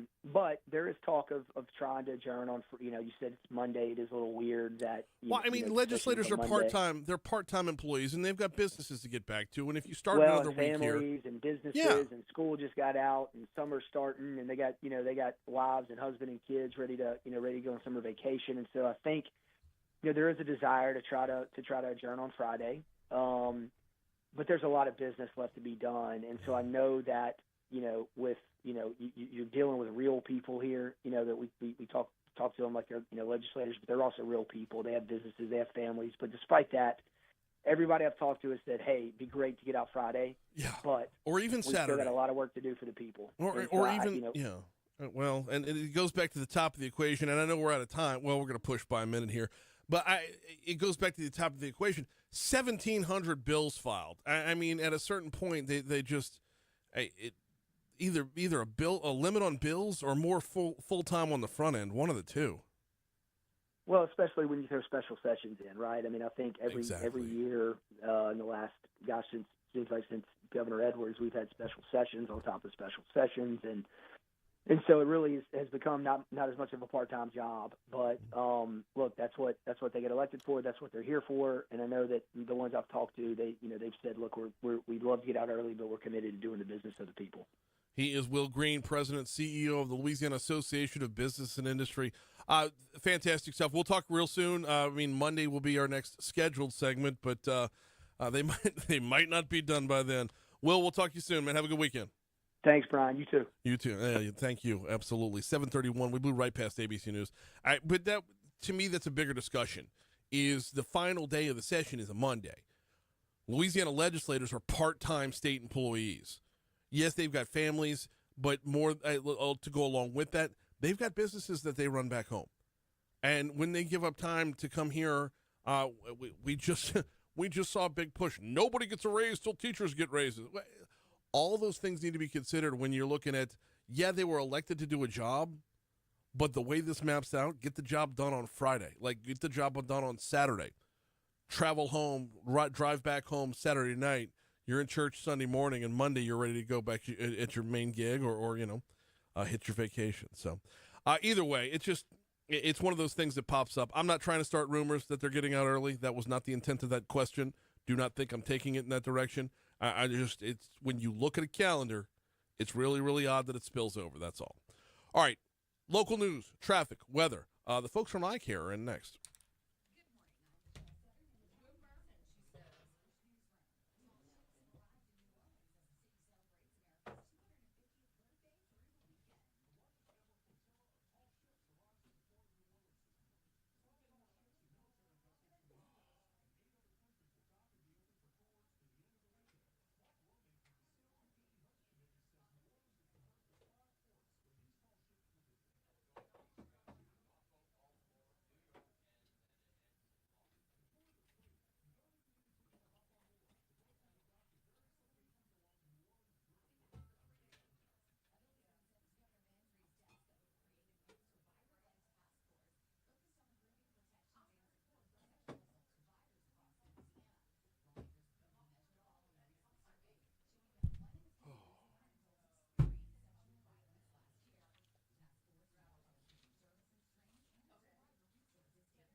Morning.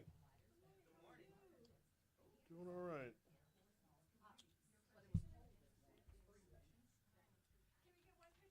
Absolutely.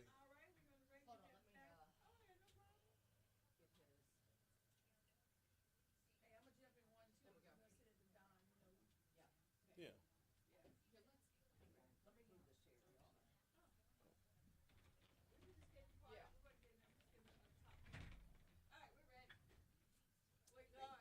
I'm well. How are you today? Yep.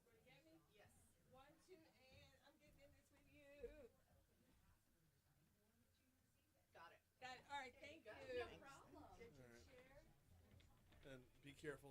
It does roll when you climb it. So.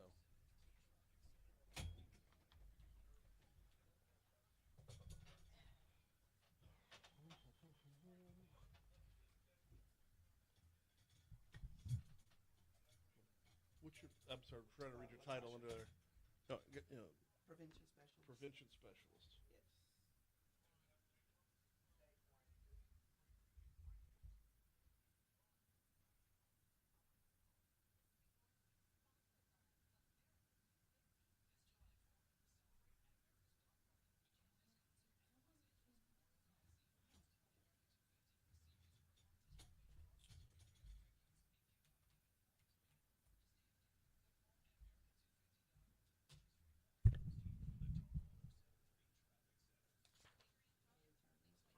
Yes. Yeah, bring that over to you. And you want to be on it a little bit, so pull it closer right there.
Do you guys do interactions with students, like field trips, to kind of teach them about behind the scenes and things like that? Not really, because it's such a smaller operation than Gotcha. most people think. We've done some like Boy Scout and Girl Scout troops. I don't think we've ever done school field trips.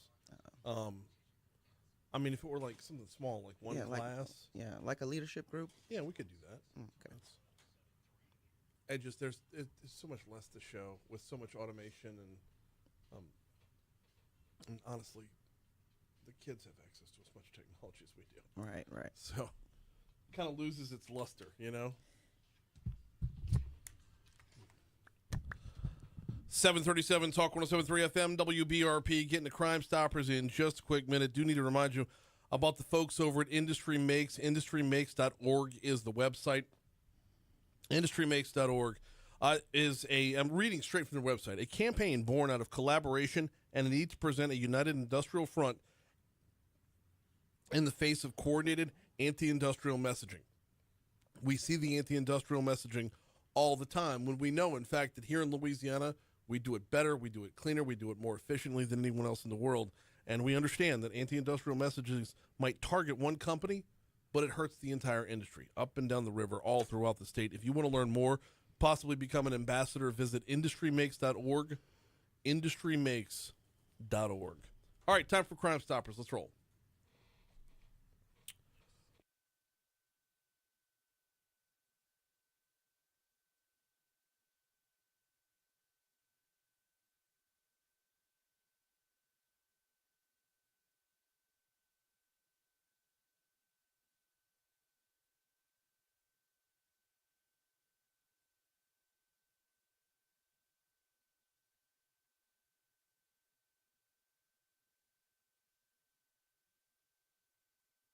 Every so often on Crimestoppers, well, every month to be exact, Crimestoppers, we hand things off to the folks from Eye Care. That's what Latasha Mitchell's doing here today.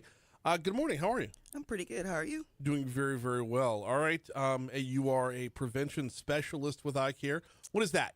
Prevention specialist is an extension of Eye Care into the schools, into the community to promote prevention, education, healthy and wellness, and What's up? I mean, summertime's here. So what brings you around today?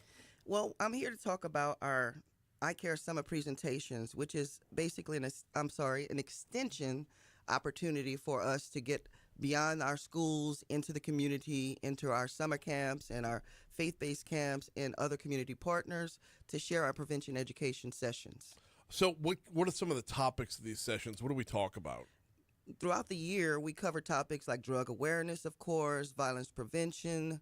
This gives us an opportunity to tailor make or customize our prevention sessions to fit the needs of the camps, whether it be bully prevention, conflict resolution, mindfulness, and also vaping prevention sessions. So why are these important for kids during the summer? Because, I mean, these are, they're hammered home throughout the school year, but talk to me a little bit about the need for summer prevention. Summertime opens up a lot of unique opportunities for students to sort of let their guards down. With these prevention sessions, we're able to keep them connected to the important things that pretty much affects us throughout our lives, not just during school year. So during summertime, we have an opportunity to have fun with our presentations as well as keep students informed on those key topics. All right, let's narrow things down, and then we'll broaden back out in a little bit. But let's narrow down. Of the topics you mentioned, what probably has the highest demand in our area? Right now, there's a serious demand for vaping resources, vaping information. Students are at a point where vaping may be a student epidemic. At least half of our high school students have tried or been exposed to e-cigarettes, and they really are not aware of what's in these e-cigarettes, what are the effects on their brain development and impulse control and moods. Right. And so by giving them an opportunity to learn in an interactive, engaging way with our prevention sessions, they're able to gain valuable information that leads them into the school year. The vaping craze, it just as it continues to grow, and it's amazing that it's really not amazing in a good way, but like it's baffling to see it grow in the way it is, because I mean we took smoking and somehow made it worse. Right. Originally, it was supposed to help combat smoking, but again, it took on a life of its own. But good thing we have community partners, like with our Attorney General's office. There is a lot of programs geared toward informing, educating not only students but parents as well about those dangers. We're talking with Latasha Mitchell, prevention specialist from iCare, about the summer presentations that they've got going on. So vaping's the big one, but there's also bullying, or there's a leadership presentation as well. Let's talk about the bullying one real quick. Well, bullying affects us all, not just kids. It's a part of our lives, and what we do is give our students an opportunity to learn the verbiage, like facts versus myths about bullying, what they look like, what they do, how to recognize and how to be a part of preventing bullying throughout the schools, playgrounds, and different things like that. What are some of the facts about bullying? That there are different types. There are physical bullies, when we get down to learning about the basics. Physical, verbal, cyberbullying is also one of those hot topics as well, because with summertime, there's a lot of free screen time or downtime. So educating students on cyberbullying, cyber safety is another important part of our summer presentations as well. Another part of the bullying is I hate to put it in these terms, but kind of the reaction. The reaction can be every bit as bad as the bullying in and of itself, and not being able to know the difference in how to resolve conflict. A lot of problems stem from the lack of self-regulation. Teaching our students how to recognize those, not triggers, but those points where the stressors come, recognizing how to handle their emotions, getting them in tune and connected to what is emotional intelligence. So that better equips them on how to take a pause, how to step back and see a situation for what it is, as opposed to just impulsively reacting. So teaching kids the language, terminology, giving them opportunities to role play in scenarios gives them more of an opportunity to feel ownership of their emotions and builds their self-confidence. How are we able to see a difference in just making this mindfulness and just making this, moving something from the subconscious to the conscious right there, and by being able to walk through a real life scenario, are they able to carry it out in real life as well? Yes, as prevention specialists, we're able to be in the school, on campus, and not only are we introducing these terms and strategies to kids in individual settings, but we also go into the classrooms and do exactly what these summer presentations are. It's sort of like lesson plans, but not really. Yeah. It's more engaging and fun. At the same time, it's very informative, and it gives them an opportunity to identify with what they're experiencing on a day-to-day basis. Let's go back to the cyberbullying real quick. I mean, one would hope that summertime, I know summertime means more screen time. Right. But summertime also offers numerous other opportunities as well. When it comes to cyber safety, what does that presentation look like? Well, first of all, it's also educating students on terminology. The more students are able to connect and understand what really is cyberbullying, what are the dangers of being exploited on different social media platforms, gaming platforms, knowing the danger of someone trying to lure them into conversations or into releasing personal information. It's just basically getting students to become more self-aware of what they're sharing, where they're sharing it, and also who the resources are in case they run into any sticky situations. We're talking with prevention specialist from iCare, Latasha Mitchell, as part of our Crimestoppers segment. I want to stay on that path if we could real quick, because it's an interesting point. You can deflate a bully real quick by knowing the bully's coming. Right. To me, especially on the cyber front, where you don't know who that person is on the back end of the keyboard. Sometimes you do, but you might not know who that person is on the other side of the keyboard. You can really knock the wind out of their sails by being able to disregard what you read, because it's a keyboard warrior. Right, and it's also easy to unplug and connect to real life things that are going on, in your community that can help lead you more down a positive path. How much are we able to take away from these summer presentations and translate them into, the goals of EBR schools? Well, our mission is shared. We want to use prevention education to help our community, our citizens, dive into health and wellness by connecting them to community partners who offer resources and services that they might need whenever they run into different types of life's challenges. I want to go back up to a previous one that I kind of overlooked here. There's a leadership presentation? Yes. What's that look like? Well, we have a program or an extension of iCare called Youth Leaders. It used to be Tweens.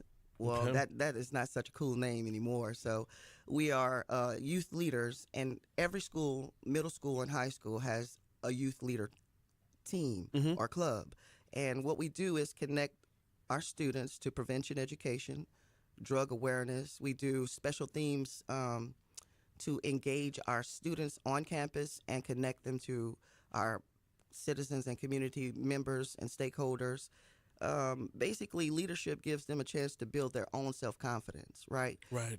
Giving them different responsibilities, giving them different opportunities to use their voice, to educate and connect to their peers and beyond. Got just another minute and a half left with Latasha Mitchell, prevention specialist from iCare. Okay, so putting all these sessions together, putting all these presentations together, you mentioned at the top of the segment where they're available. Are they still available? If how do Yes. folks go about getting a presentation brought to them? This is a unique opportunity for our community partners to take advantage of an opportunity to get us as prevention specialists into their programs, into their buildings, organizations, to offer this presentations on these different topics. It's no cost to our community partners. We want to continue to, expand iCare beyond the school walls because our whole point is health and well-being. Yes, absolutely. Give us a website. Where can folks go if they want to reach out? We are at the EBR website. We are at iCare, www.icare. Just the letter I. Yeah, iCare. iCare. And our telephone number is 225-226-2273. 225-226-2273. She is Latasha Mitchell. Thank you so much for a couple minutes this morning. I greatly appreciate it, and we want to also thank Crimestoppers for having us here. Oh, of course. And also being a great community partner. Absolutely. Latasha, appreciate it as always. We got Your Money Now coming up in exactly 30 seconds from right now, which is enough time for me to remind you the new season of Louisiana Business Weekly is here. In fact, there's another new episode going up today. I'm the host of the show, definitely not the star of the show, though. I sit down with different business owners sharing their journeys, their successes, their setbacks, lessons learned along the way. It's all brought to you by the folks over at Currency Bank. The Bank for Business is the bank for the podcast for business as well. Stream and subscribe on Apple Podcasts, Spotify, and more, or listen anytime at talk1073.com. Here's Your Money Now. Awesome. Thank you so Very much. good. No, thank you. Greatly appreciate you guys. You have a wonderful afternoon. You too. Thank you. Bye. Have a good weekend, y'all.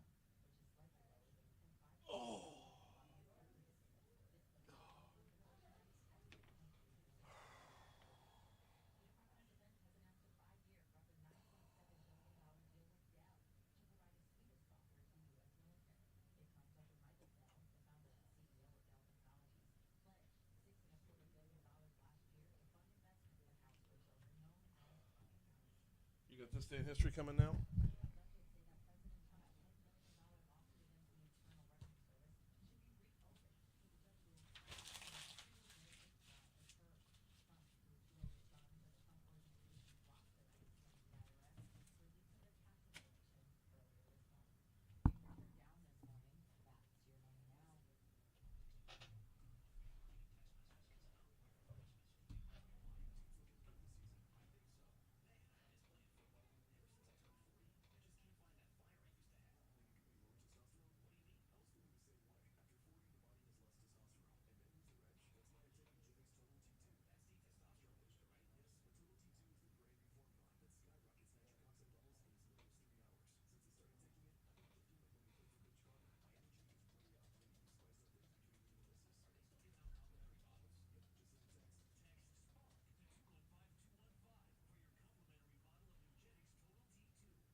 7:55, Talk 107.3 FM, WBRP, Mornings with Brian Haldane, rolling right along. We've got a stacked up 8 o'clock hour, which means this day in history comes your way right now.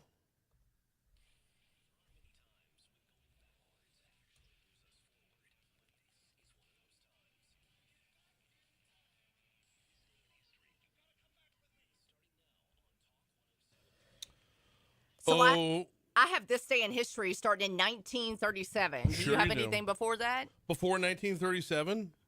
Well, yeah. Obviously, the world started before then. Federalist Papers came out in 1788. Oh, okay. That was kind of a big one. So yesterday we talked about this one, but I thought it was pretty cool that we throw it back in again. So the Golden Gate Bridge opens today, this day in history, to vehicle traffic. Yesterday, pedestrians crossed before cars ever made it, which is so cool. It's baffling. I know. And now they have nets off of it to keep people from jumping. So. Right? Oh, really? Yes. I didn't know that. Okay.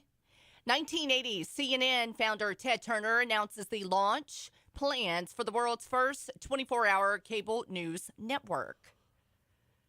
Okay, it didn't launch today. The plans were announced today. The plans were announced today. I thought 24-hour news was a thing way back when, 60s, 70s. I didn't realize that they had that installed way later on. Not until CNN. No, yeah, you weren't 24/7 until CNN.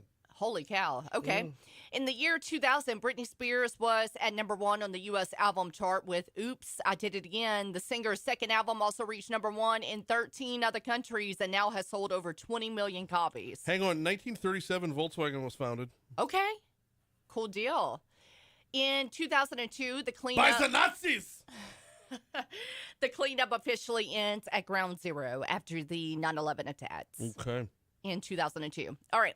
2016, Harambe, a gorilla at the Cincinnati Zoo, is shot after a child enters the enclosure, sparking worldwide debate and internet memes. Oh, my gosh. Yeah. Well, I mean, hasn't the world gone to hell since then? Yeah. Oh, we've been going to hell. That's the whole point. In 2020, we thought it was the end of the world with COVID and everything, but Minneapolis protests intensifies days after the death of George Floyd, leading to nationwide demonstrations, even so much so that Minnesota Governor Tim Walz declares state of emergency in Minneapolis and activates the National Guard after protests just kept going on and on and on. In the year 2020. Yeah. What else you got, Brian? That's it. All right. Let's get to birthdays. If I can pull back up my screen here. Kick us off on birthdays while I'm pulling it up. Okay, this day in 1888, it's Jim Thorpe's birthday. 1908, Ian Fleming. 1938, Jerry West. 1944, one Rudolph Giuliani. Yep. And 1968, Kylie Minogue. I also want to add to that one, Kobe Calais, 1985. Okay. That's really all I got that's notable. So, okay, for notable deaths, and I researched this and researched this again, I have Maya Angelou dying today. Even though we talked had that yesterday. I know. So, who knows at this point, but I'm going to go ahead and add her again for notable deaths. Okay. Who else you have? Noah Webster died on this day in 1843. Okay, and National Day today, before we get on out of here, if I can pull up my screen today. National Mint Julep Day? No, that's Saturday. No. I don't have. Mint Julep Day should be on the day of the Kentucky Derby, should it not? You know what? Today is National Brisket Day, National Hamburger Day. National Hamburger Day or Brisket Day? Which Both one of is it? them. Both Either of them. way, the folks at the Louisiana Beef Industry Council are going to be happy to hear that, which we'll have Foodie Friday coming your way tomorrow. Do you know who's going to be in for Foodie Friday tomorrow? I have been told we have Mason's Grill coming by. I have been told that it is on the calendar, and we will take it, and we will have beef. I'm ready. So much beef. Beefitswhatsfordinner.com is their website. Hour 3 is next.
True interstate traveler.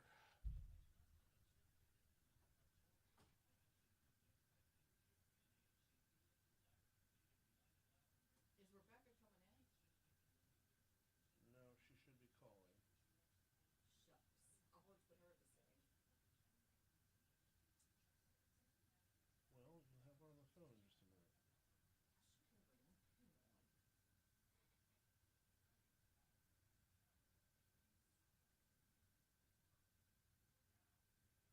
Hang on.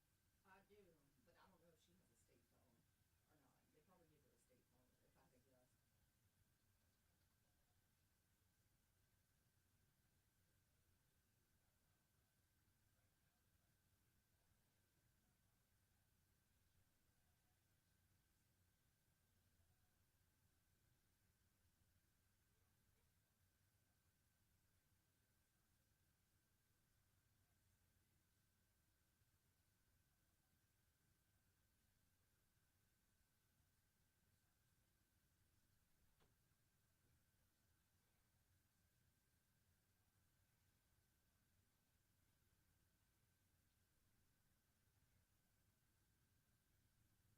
She's trying the hotline.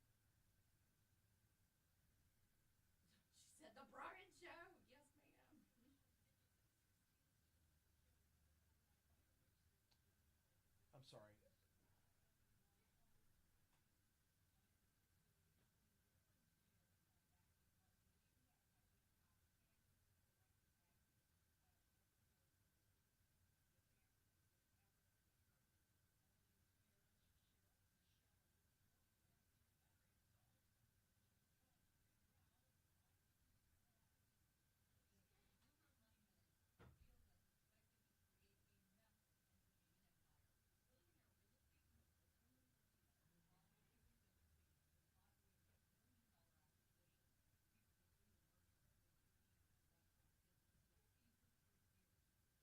What's her number? Not the hotline. It's 499-1073.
806 Talk 107.3 FM WBRP.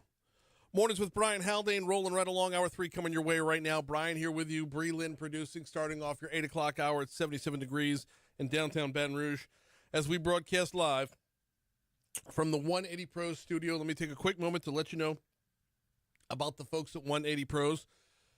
Small business owners, are you happy with your IT provider?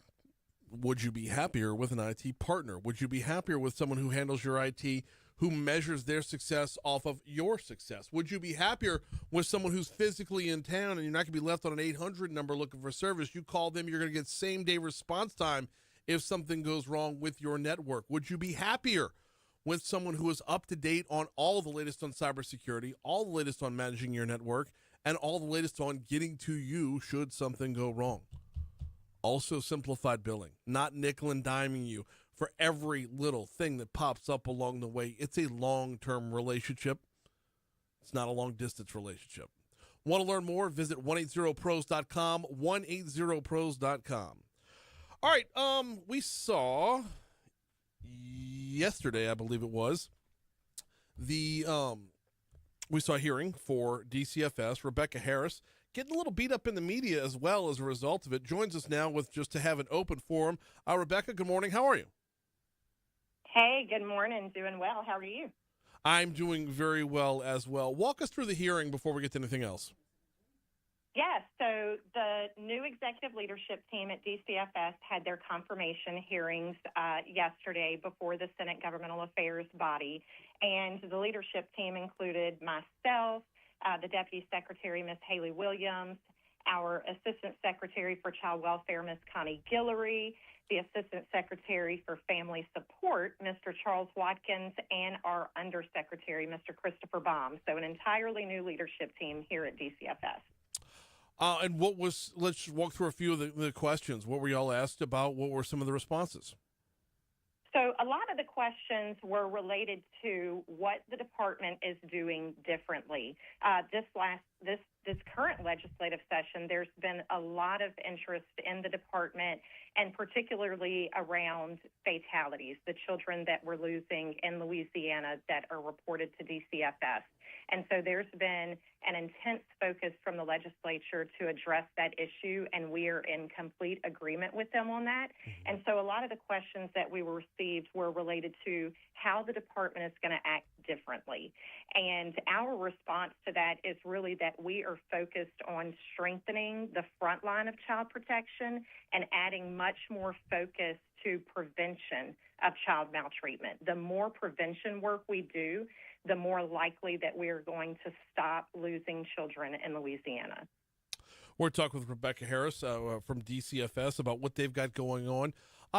Talk to me a little bit about how that's an uphill battle, because, I mean, I think anybody who looks at this objectively can see that anybody who has just walked in has walked into a nightmare scenario. Absolutely. Louisiana is not unlike child welfare systems across the country that have really struggled with the same issues. A lot of that is around workforce stability, and workforce stability is child protection. A lot of states, Louisiana included, have struggled with high workloads, workforce burnout. That results in delayed responses, and then as a result, the systems become way too focused on bureaucracy instead of outcomes for children. And so we are focusing on making sure that we have all of the appropriate resources where we need them, which is the closest to children and families as they can be. As a result, one of the things that we've done that we are very proud of is moving experts back to the front lines. We had a number of people, over 100, as a matter of fact, who provided consultation, training, and expertise to the field, but they didn't work alongside them. And so we believed that it was important to put those resources in the field, move those experts back to where children and families need them. What's the reaction been to that? Because I know our news partners at WBRZ have spoken to a few folks who have who are pushing back, but overall, what's the reaction been internally? So the reaction internally, there's a lot of individuals in the field who have been working very, very hard for many years, and they are cheering for having the help and support on the front line. And what I would say is change is hard. and accountability is even harder. Child welfare work is hard, but standing still at DCFS is simply not an option. No, nor should it be. We're talking with Rebecca Harris from DCFS about a little bit of the work that they've got going on. When you talk about these movements towards accountability and getting people back on the front lines again, there's got to be a give and take, right? I mean, because if you're moving people to the front lines, what are we losing out on? What is being forfeited as a result of that? I would say nothing. Again, these individuals were the experts who were providing the training and consultative expertise to the field and the new staff. But that work was being done from a desk at state office. The importance is putting them alongside the staff in the field that are doing this work every day and having that expertise closer to children and families. I myself do not perform my job from behind a desk, and I expect that same leadership and dedication from everyone on the team at DCFS. One of the things that comes up here, Rebecca, is there's a time where, and this is a philosophical difference in what the role of government should be. When you have a department like DCFS, this isn't just a job. There's got to be a mission-driven aspect to this, and I'm of the opinion putting people back in the field serves that mission. But are you finding blowback to where there might have been people who just did look at this as a job and say that's quote unquote not my job? Yes, and unfortunately, in organizations where you have thousands of employees, and especially in state government, there is the opportunity and risk of that happening. Mm-hmm. I'm happy to say that, meeting with my team on the front line, I am impressed with the number of individuals who were previously involved in the child welfare system, former foster care youth that are now working in this department serving children and families. I think that that's just incredible and a testament to some of the individuals that are serving this department and serving Louisiana. We got just a minute and a half left with Rebecca Harris from DCFS. So let's pivot that over to your department, like seemingly every department out there, is having trouble remaining staffed. Well, I shouldn't say every department, but it is tough to find the proper staff. So how do you make that balance of, beggars can't be choosers, but sometimes you might be put in that position to, when you're maximizing what limited resources you have, to make those decisions? We are very focused on recruiting individuals of all skill sets, and I would highly encourage individuals to come apply and work for DCFS. There is opportunity for individuals that have strong investigative experience, strong operational experience, emergency response leadership, individuals that are skilled in quality assurance and training. Those are all skills that we need here at DCFS, and so we would encourage them to go to our website, dcfs.la/DCFS jobs, and apply and come join the effort to help keep children and families safe. One more before I get you out of here. Hearings often, have a number of questions about future goals. Map out for me what you're hoping the next 12 months looks like at DCFS when it comes to, further cleaning out what was there, further getting more on the front lines, further getting into the lives of the children that y'all protect. Our top two things that we want to do is more community-based care and resources. We have got to serve children and families from where they are, not where we are. And so putting more resources and services on the front line to help them with the risk factors that bring families to our attention to begin with: mental health, substance use, housing instability. We're going to be focused on providing a lot more support there. And then as a practice of DCFS, instead of only intervening when there's crisis at the investigative stage, we are going to be available to families earlier. And that's going to be very important. She is Rebecca Harris. Yeah, everybody recognized, or at least should recognize, this was an inherited mess. So any progress along the way, we want to check in here. So I appreciate a couple minutes. Thank you so much. Thank you. Absolutely. We're at 8:16 to Talk 107.3 FM. Ran a little bit long right there. Not to worry. Quick break, come back. We head to Ascension Parish. We got Donnie Miller from the Ascension Chamber next.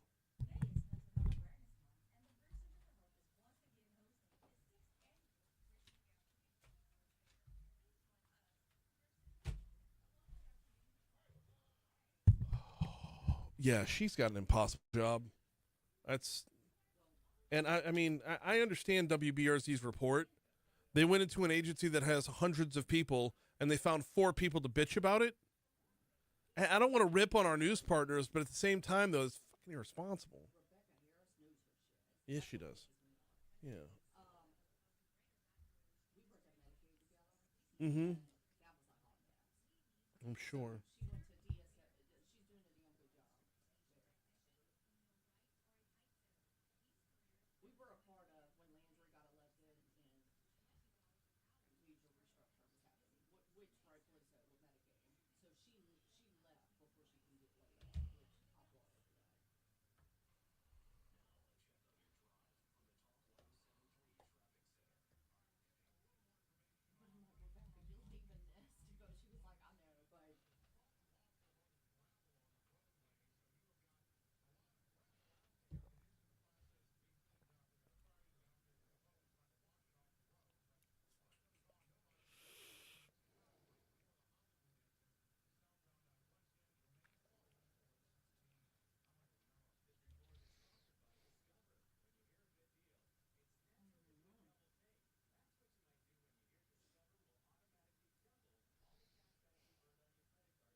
(8:18) Talk 107.3 FM WBRP mornings with Brian Haldane. Rolling right along. Time to take you out to Ascension Parish. Talk a little business with Donnie Miller from the Ascension Parish Chamber. He's on with us now. How are you, sir? Hey, man, good morning. Appreciate you having me on. I appreciate the walk-up music, too. It's normally Mary J. Blige, so I appreciate the intensity. That's what happens when we get you on one segment later, right? It moves through to a little bit of how to... No, wait, whoa. You're not knocking Mary J. Blige, though, are you? Not at all. No, okay, I was going to say. Because of your show once a day in the car for my daughter, so thank you for that. Okay, yeah, let's be very clear. Like, you don't knock, the original... with the original Queen Bee for sure. We got a lot of ground to cover here. Can we start off with the Ascension business report? Tell me all about it. We can, but I actually wanted to start with your This Day in History. I've heard it 2 days in a row, Brian, on walking traffic and driving traffic. And because it's a chamber conversation today, fun fact for the audience, the Golden Gate Bridge was sparked out of a conversation from a Chamber of Commerce. So that all came about because enough people got frustrated enough that they needed to get to the other side, and it was the Chamber that held that effort. The Golden Gate Bridge started with was it the San Francisco Chamber of Commerce, or was it on the other side? That's a good question. It's probably 2 different groups saying, how do we meet? But anyway, I thought that was a fun fact. That is a cool fact. I love that. Well, I mean, you talk about it's a good time to note that when you have organizations like chambers of commerce and whatnot, the purpose served is there, and it's a matter of the members getting together and getting active and staying active that moves the needle. It is. We have a board retreat this weekend, actually, and we come together twice a year with our full board of directors, and we have a conversation about not only what's going on in the greater community, what's going on in their individual businesses, their individual business sectors. And it's really, my original speech coming onto the job was about the Golden Gate Bridge and how enough people collectively came together to solve a problem. And I keep reiterating that at our events and our board meetings with the board of directors. So we're going to have a new bridge after this retreat coming up. That's the promise from Donnie Miller. Forget Iberville Parish and those 3 locations. The next bridge is going to be Ascension.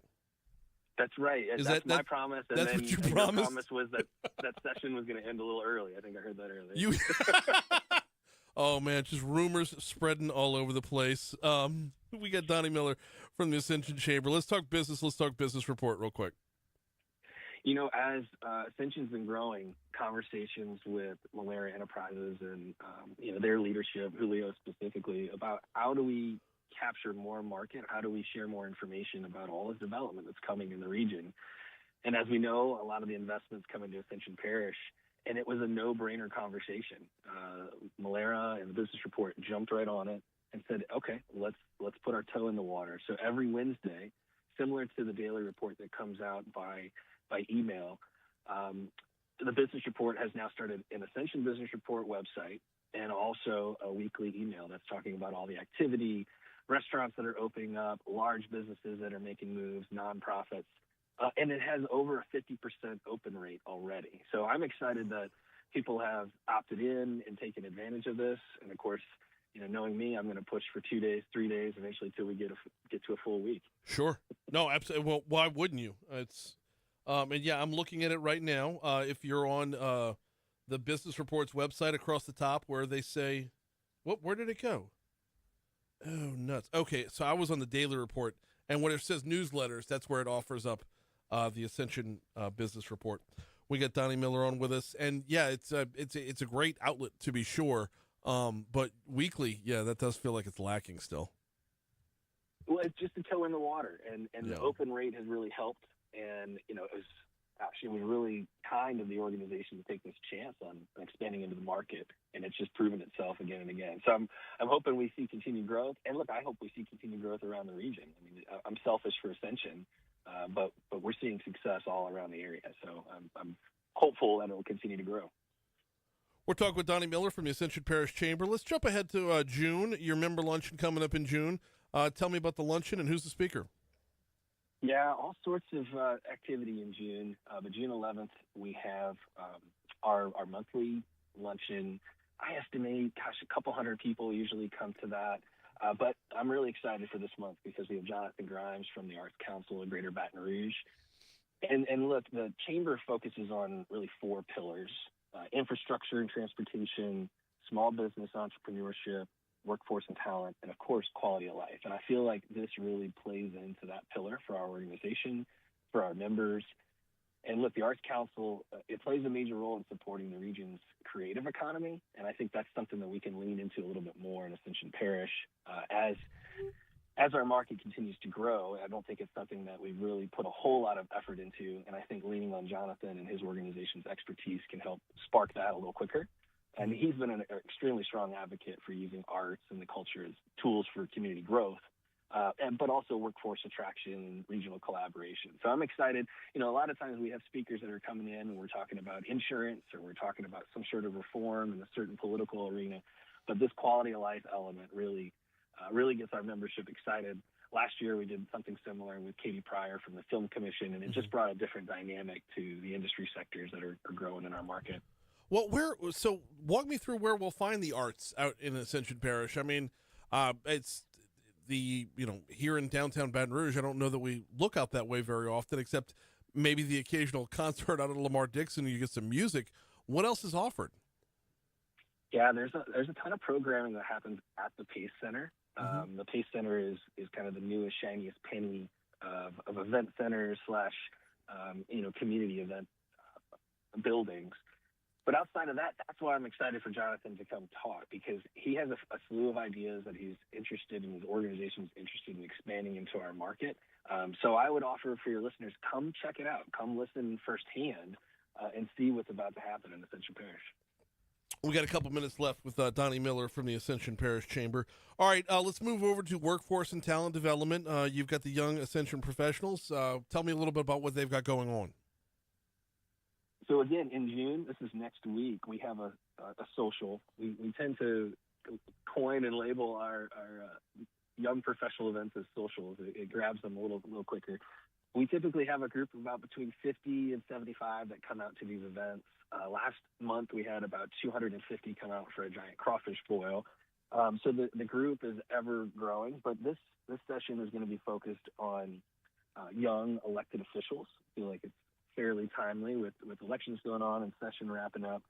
But the session's titled Seats at the Table, Young Elected Officials. And, of course, we're going to have Chase Melancon, who is a representative of the Ascension Parish Council, and Jared Bursagy, who is a school board member with Ascension Parish. So this will give a little bit different perspective. We try to break up a lot of the content with our young professionals to where it's financial planning, tax advice, mentorship.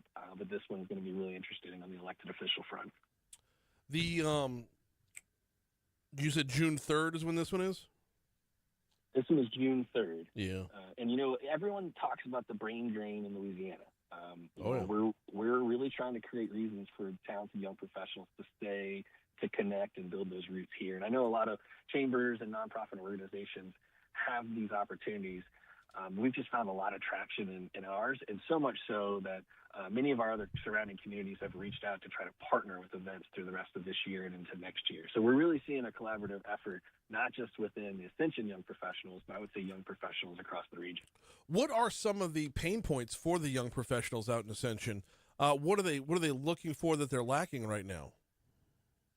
Really, it's having access to other young professionals, making sure that they can have conversations. You have a lot of 20-sums and early 30-sums, although we say young at heart, so you and I could still go to this event with no problem.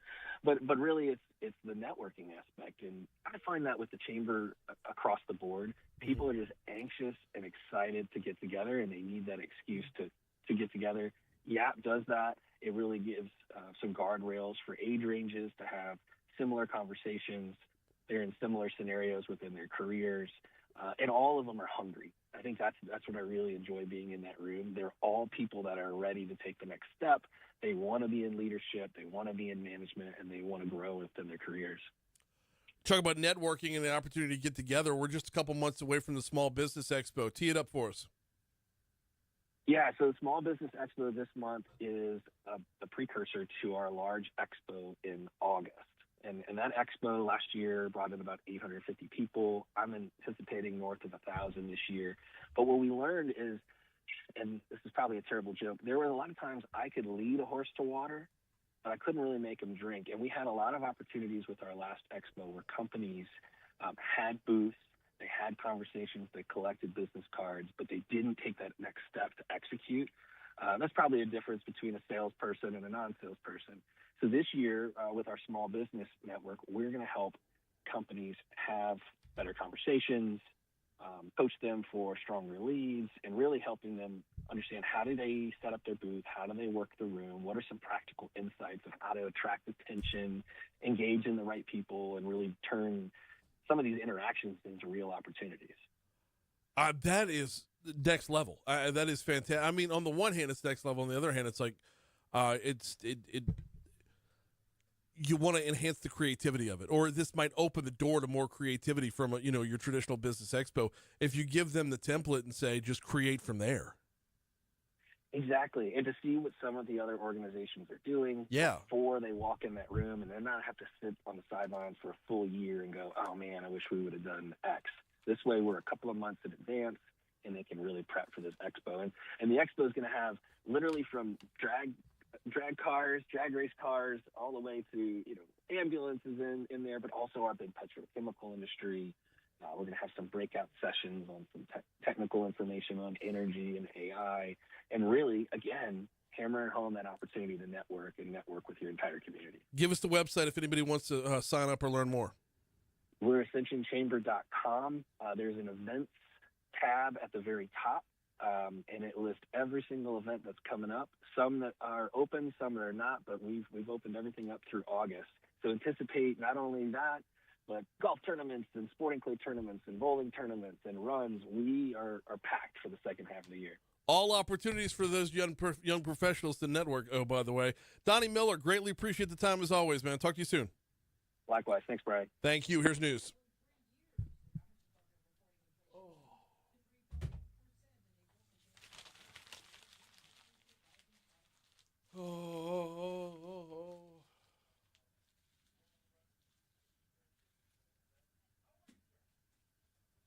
How do I keep doing that?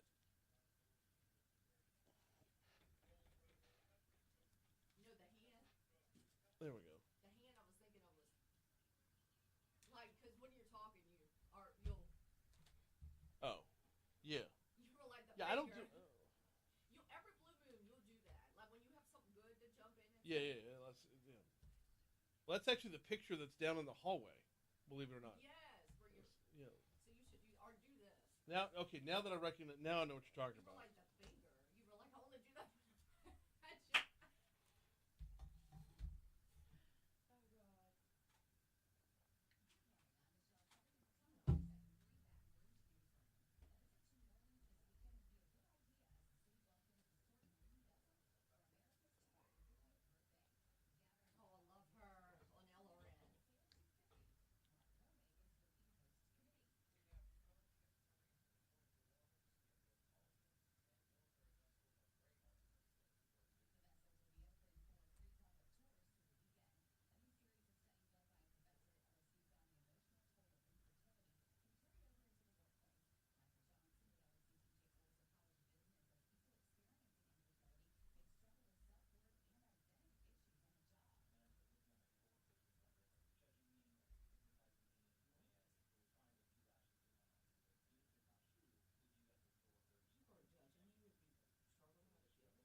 gotta walk around for a second.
I'm gonna knock out Guarantee Health right here, and then I'll hit my last one bath in the last segment.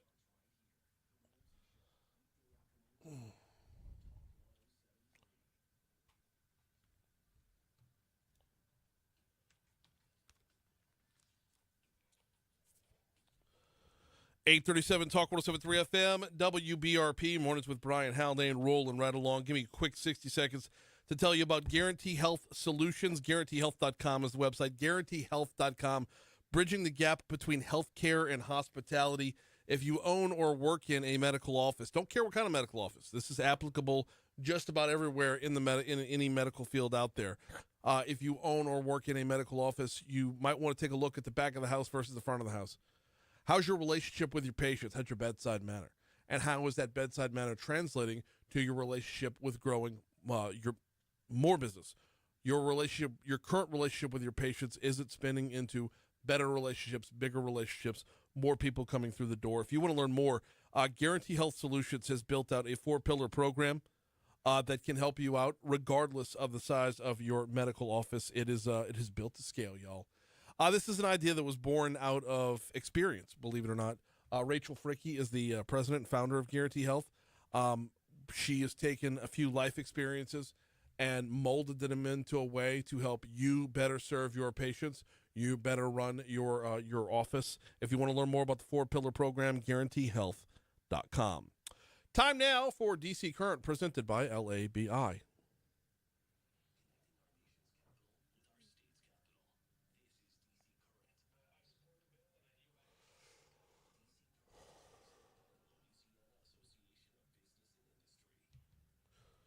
Congresswoman Julia Letlow is on the hotline right now. Good morning, Congresswoman Letlow. How are you? Good morning, Brian. I'm doing great this morning. How are you? I am one of those unique spaces right now where I'm both completely fatigued and completely fired up. I just spent the last 2 days at the Department of Education's Teacher Leader Summit, and I got to tell you, Congresswoman, this is one of my favorite times of year because I get to go down there, and for 2 straight days, I get to see 7,000 plus, more than 7,500 this year, teachers walk through the door of the Memorial Convention Center fresh off of a school year where they should be just completely wiped out, should be exhausted. And they're walking through those doors in the Convention Center in New Orleans looking to get better at their job for next year. So it's, for me, I'm physically exhausted, but I'm so inspired by everything I just saw over the last 2 days. Brian, I'm so jealous. One year I'm going to make it with you to go over there and be inspired as well. My gosh, what an incredible event. They are the heroes in my eyes. They always have been, always will be. I'm so excited you were able to go. Yeah, it is a really cool event. Dr. Brumley has made it a commitment to grow it every single year. So, speaking of elementary and secondary education, it's actually where I want to start with you. Louisiana is getting a waiver it's a funding waiver. Tell me all about it. Yeah, so we received a waiver last week from the Elementary and Secondary Education Act allowing Louisiana greater discretion over the use of federal education funding. This is huge, Brian, for Louisiana. We're only the second state to receive the waiver. That's how much faith that this administration has in what Louisiana is doing, and this will reduce compliance costs. It will save an estimated $18 million over 4 years. And, ever since President Trump took office, I have been so excited and supported their efforts to dismantle the Department of Education, take the locus of control away from the federal government, put it back in the states where it belongs. I know you and I have talked at length about my work in education, and I know that students learn better when the people setting education policy are the closest to them. So I commend the administration, but also our superintendent, Kay Brumley, our governor. They'll be able to redirect dollars towards priority areas that there is a true need. And he's already made huge strides in Louisiana. We had some amazing announcements a couple of weeks ago. It's reflected in our student achievement. And we really have kept our foot on the gas in Louisiana, and I'm just so proud that I get to be a cheerleader about what's happening down here. So walk me through how this happens, just to be able to get more discretion. What kind of discretion, or I guess what kind of guardrails were up before the waiver? Yeah, so, again, it was just the locus of control. The Department of Education had so much control over how those dollars could be directly used, and so really it's just taking those guardrails off and saying, hey, y'all know best what to do with this funding. And again, it's gonna come through block funding. It won't be, a lot of the funding won't be coming from directly to the Department of Education anymore. But I've always been a strong supporter of Title I funding that supports those rural schools that need it in my area. That funding is still going to come down, especially for our special needs programs. But again, this just takes a lot of those bureaucratic guardrails that were in place. And, the superintendent can tell you specifically exactly how that really tied his hands on how we could spend those dollars and how he's going to have a lot more freedom moving forward. But I think any time that you can get the federal government off the backs of the people who are trying to do their jobs and support education in Louisiana is a win for us. All right, that's going to pivot so well to talking about the Federal Department of Education. We got Congresswoman Julia Letlow on with us. DC Current is presented by the Louisiana Association of Business and Industry. LABI is your state's chamber of commerce. You can learn more about them at labi.org. Okay, so let's talk about the Linda McMahon's post and the National Department of Education. What would this look like to dismantle it, to disband it? Because it's just, It's an idea that on its surface sounds reckless, but when you get into the nuts and bolts, makes so much more sense. Yeah, it really does. I love that is her goal, and the president's as well. What's important for us to do in Congress and on the Senate side as well is to codify that into law. It would take a congressional act to actually see it all the way through. I'm going to be pushing for that as well. When I hear from constituents all across the state, I don't hear from anyone who says, no, we need more bureaucracy. We need more federal employees in D.C. getting paid more while our teachers are suffering down here in our administration. So that's going to take a little bit more effort on the legislative side to see it all the way through. But my goodness, it will free up so much of what we're trying to do here in Louisiana, what you've seen happen in Mississippi. Whenever we just focus on local control, we know best how to educate our children. Give us the power to do it. Get out of our way and let us get off to the races. And you've seen it happen in Louisiana, so I couldn't be prouder. Congresswoman Julia Letlow is our guest. So if you were given the reins to say dismantle this, how would you go about this? Because this isn't something you just erase overnight. Yeah, it takes a concerted effort to put together a whole plan. And when Secretary McMahon came here, she came to Baton Rouge. It was one of her first stops on our national tour, and I asked her, what are you working on? And aside from trying to get fired, which was pretty funny, she said she was putting that plan together to make sure that it was in place and that there was transparency and that states weren't left flat-footed. And she said Louisiana is a perfect model, a perfect example of what that looks like whenever we take back control over education and not leave it up to the teachers' unions and people up in D.C. to decide. But again, that funding will come down through other agencies, that Title I funding that rural schools depend on, and the special needs programs that I hear about from a lot of my constituents will come down from another department, and rightly so. The Department of Education is so bloated. It is those are unnecessary dollars. Again, I go back to how much? 18 million over 4 years. Those are taxpayer dollars that do not need to be spent in D.C., but need to come back to Louisiana. So, okay, you mentioned dollars, and there's a ton of bloat and waste, absolutely. But it's important to note that, if you were to dismantle the Department of Education on a federal level, that doesn't dismantle the dollars that make their way back to Louisiana. This would actually streamline things. How would that look to be able to have just enough of a department to cut everybody a check? Well, so you're right. That funding would still come down, but it would come down through block grants and go directly to the states for the states to decide how that money will be dispersed. Mm-hmm. And so I definitely trust our administration in this state to make sure that those dollars are dispersed fairly and accurately. Again, to my rural schools, I think about Start Elementary. It wouldn't be there if we didn't have Title I funding. Right. But a lot of the dollars that go to education are provided by the state already.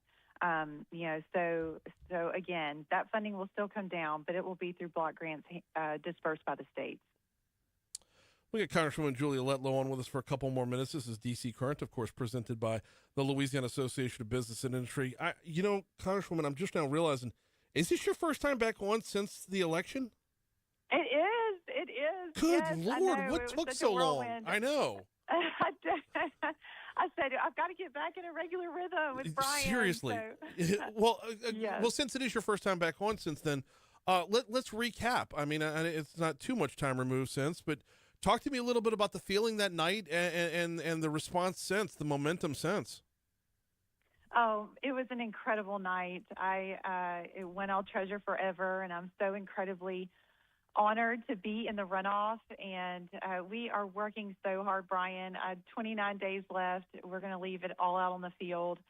Going to speak to EBR Republicans this afternoon. Was just at the Farm Bureau yesterday. So we are going to make sure that we leave no stone unturned. I'm going to try to go earn every vote that I did not receive and listen to the people where they are in Louisiana. We'll be crisscrossing across the state again for the next 29 days, but so incredibly excited to be in the runoff, and what an incredible night that was. But our work's not done. We're not letting our foot off the gas. No, I wouldn't imagine so. Now, take me back to that night, though. I mean, I know it was just the primary and not the runoff yet, but did you get a call from the big guy? Did Donald Trump call you? I did. What's that like? It's always, it is such a surreal experience. It really is. I pinch myself every time. Like, am I really talking to the President of the United States? You make him hold? No, not at all. Not at all. But he was very proud of the numbers that we were able to put up, that night. And it was an incredible experience. And I'm so grateful to have his endorsement and encouragement to jump in the race in the first place. And it's been a whirlwind, incredible honor to serve in the United States House. Mm-hmm. And again, what an incredible honor to run for the United States Senate. I was never supposed to be here, Brian, but what an incredible journey the Lord has led me on. She is Congresswoman Julia Letlow. We'll be checking in regularly, working towards the runoff, and, well, just regularly because she's a Congresswoman, for crying out loud. Thank you so much for a couple minutes. We'll talk to you soon. Thanks, Brian. Talk to you later. Absolutely. We'll get into numbers a little bit heavier next time, get into the race a little bit heavier next time. Try to keep that to her current job as Congresswoman, though, and she's doing work on that front. Here's your money now. Oh.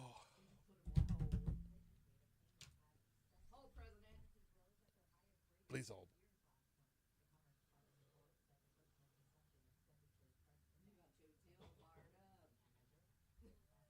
I could care less. He's an idiot.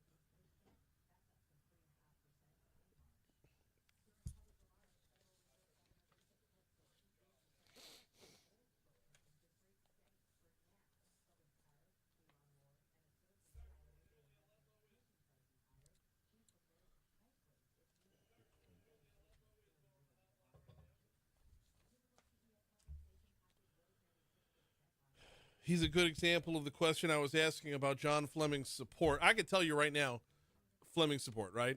Is screw her, carbon capture.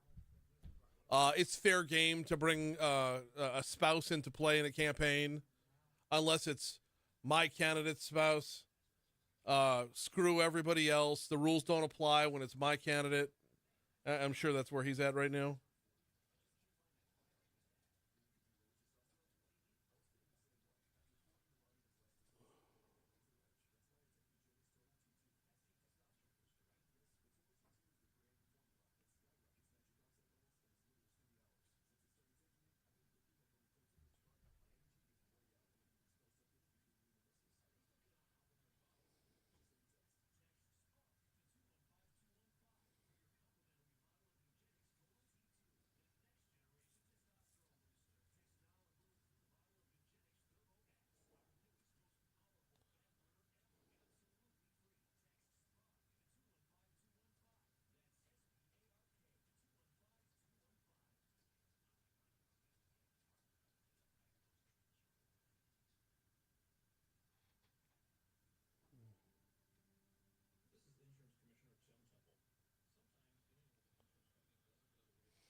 Love it.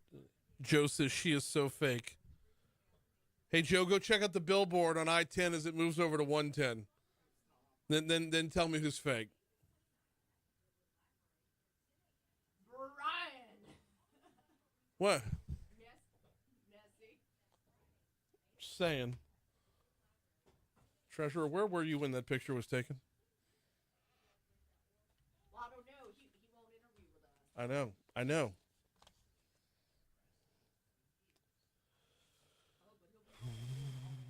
Probably on one moon today.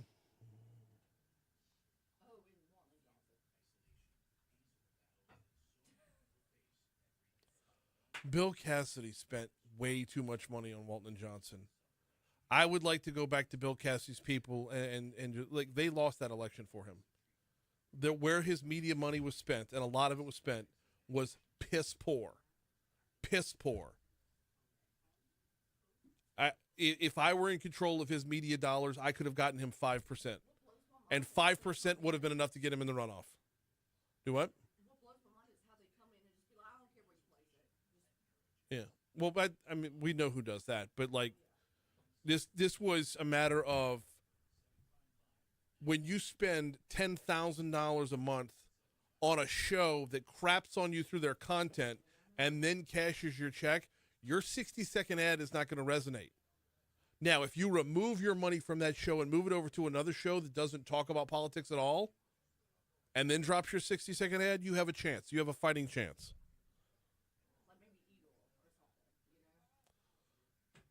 Eagle, Dave Ramsey. I would step away from the political world to get to, yeah.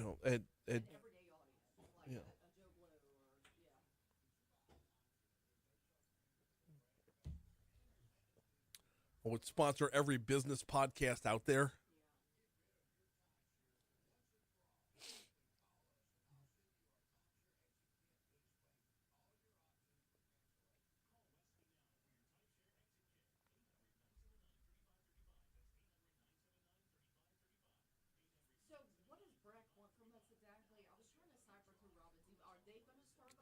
Haven't read it yet.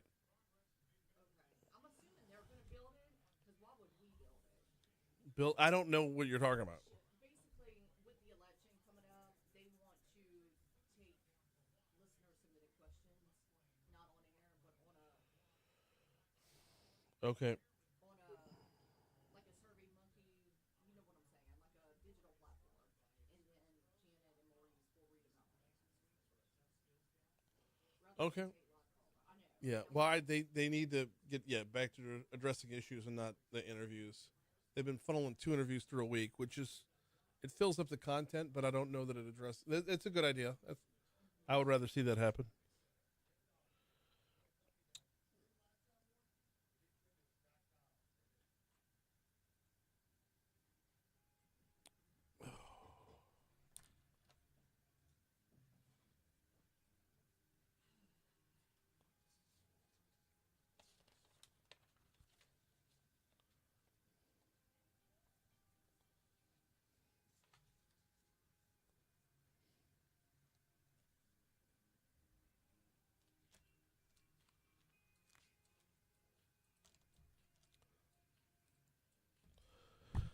$8:56, Talk 107.3 FM, WBRP. Mornings with Brian Haldane rolling right along.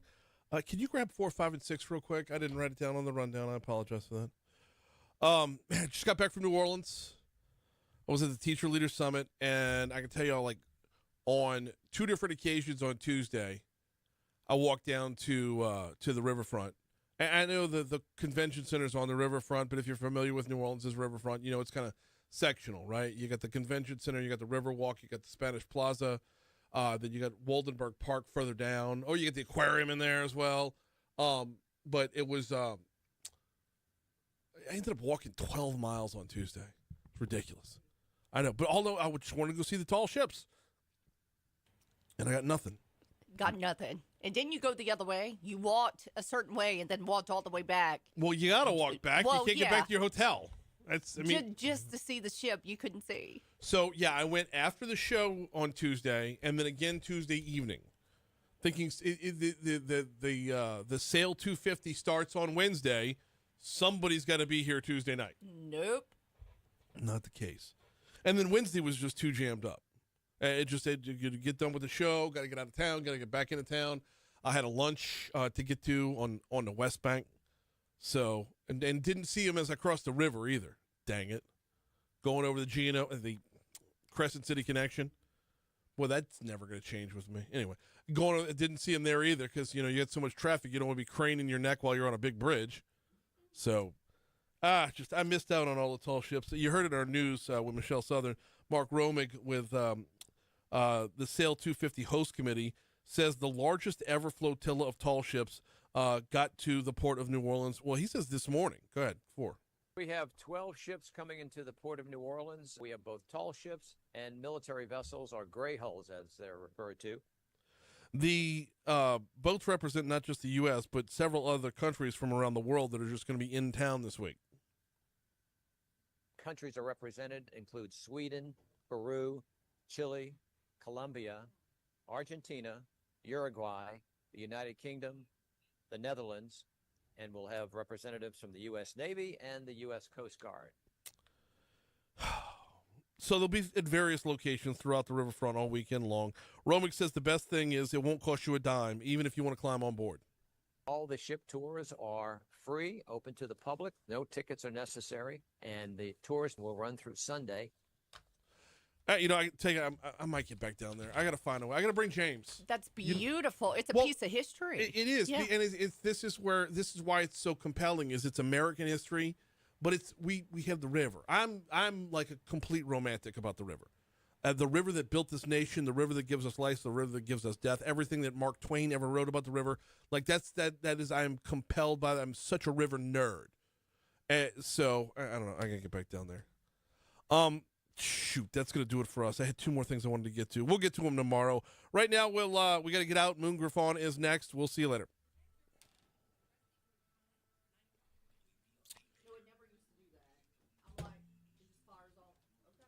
It's supposed to, though. That's why. Well. All right, Facebook. We're gonna get out of here for today. It's I've got so much on my plate. When you leave town, no, I can't. I gotta go sign some stuff. Anyway, we'll see y'all tomorrow.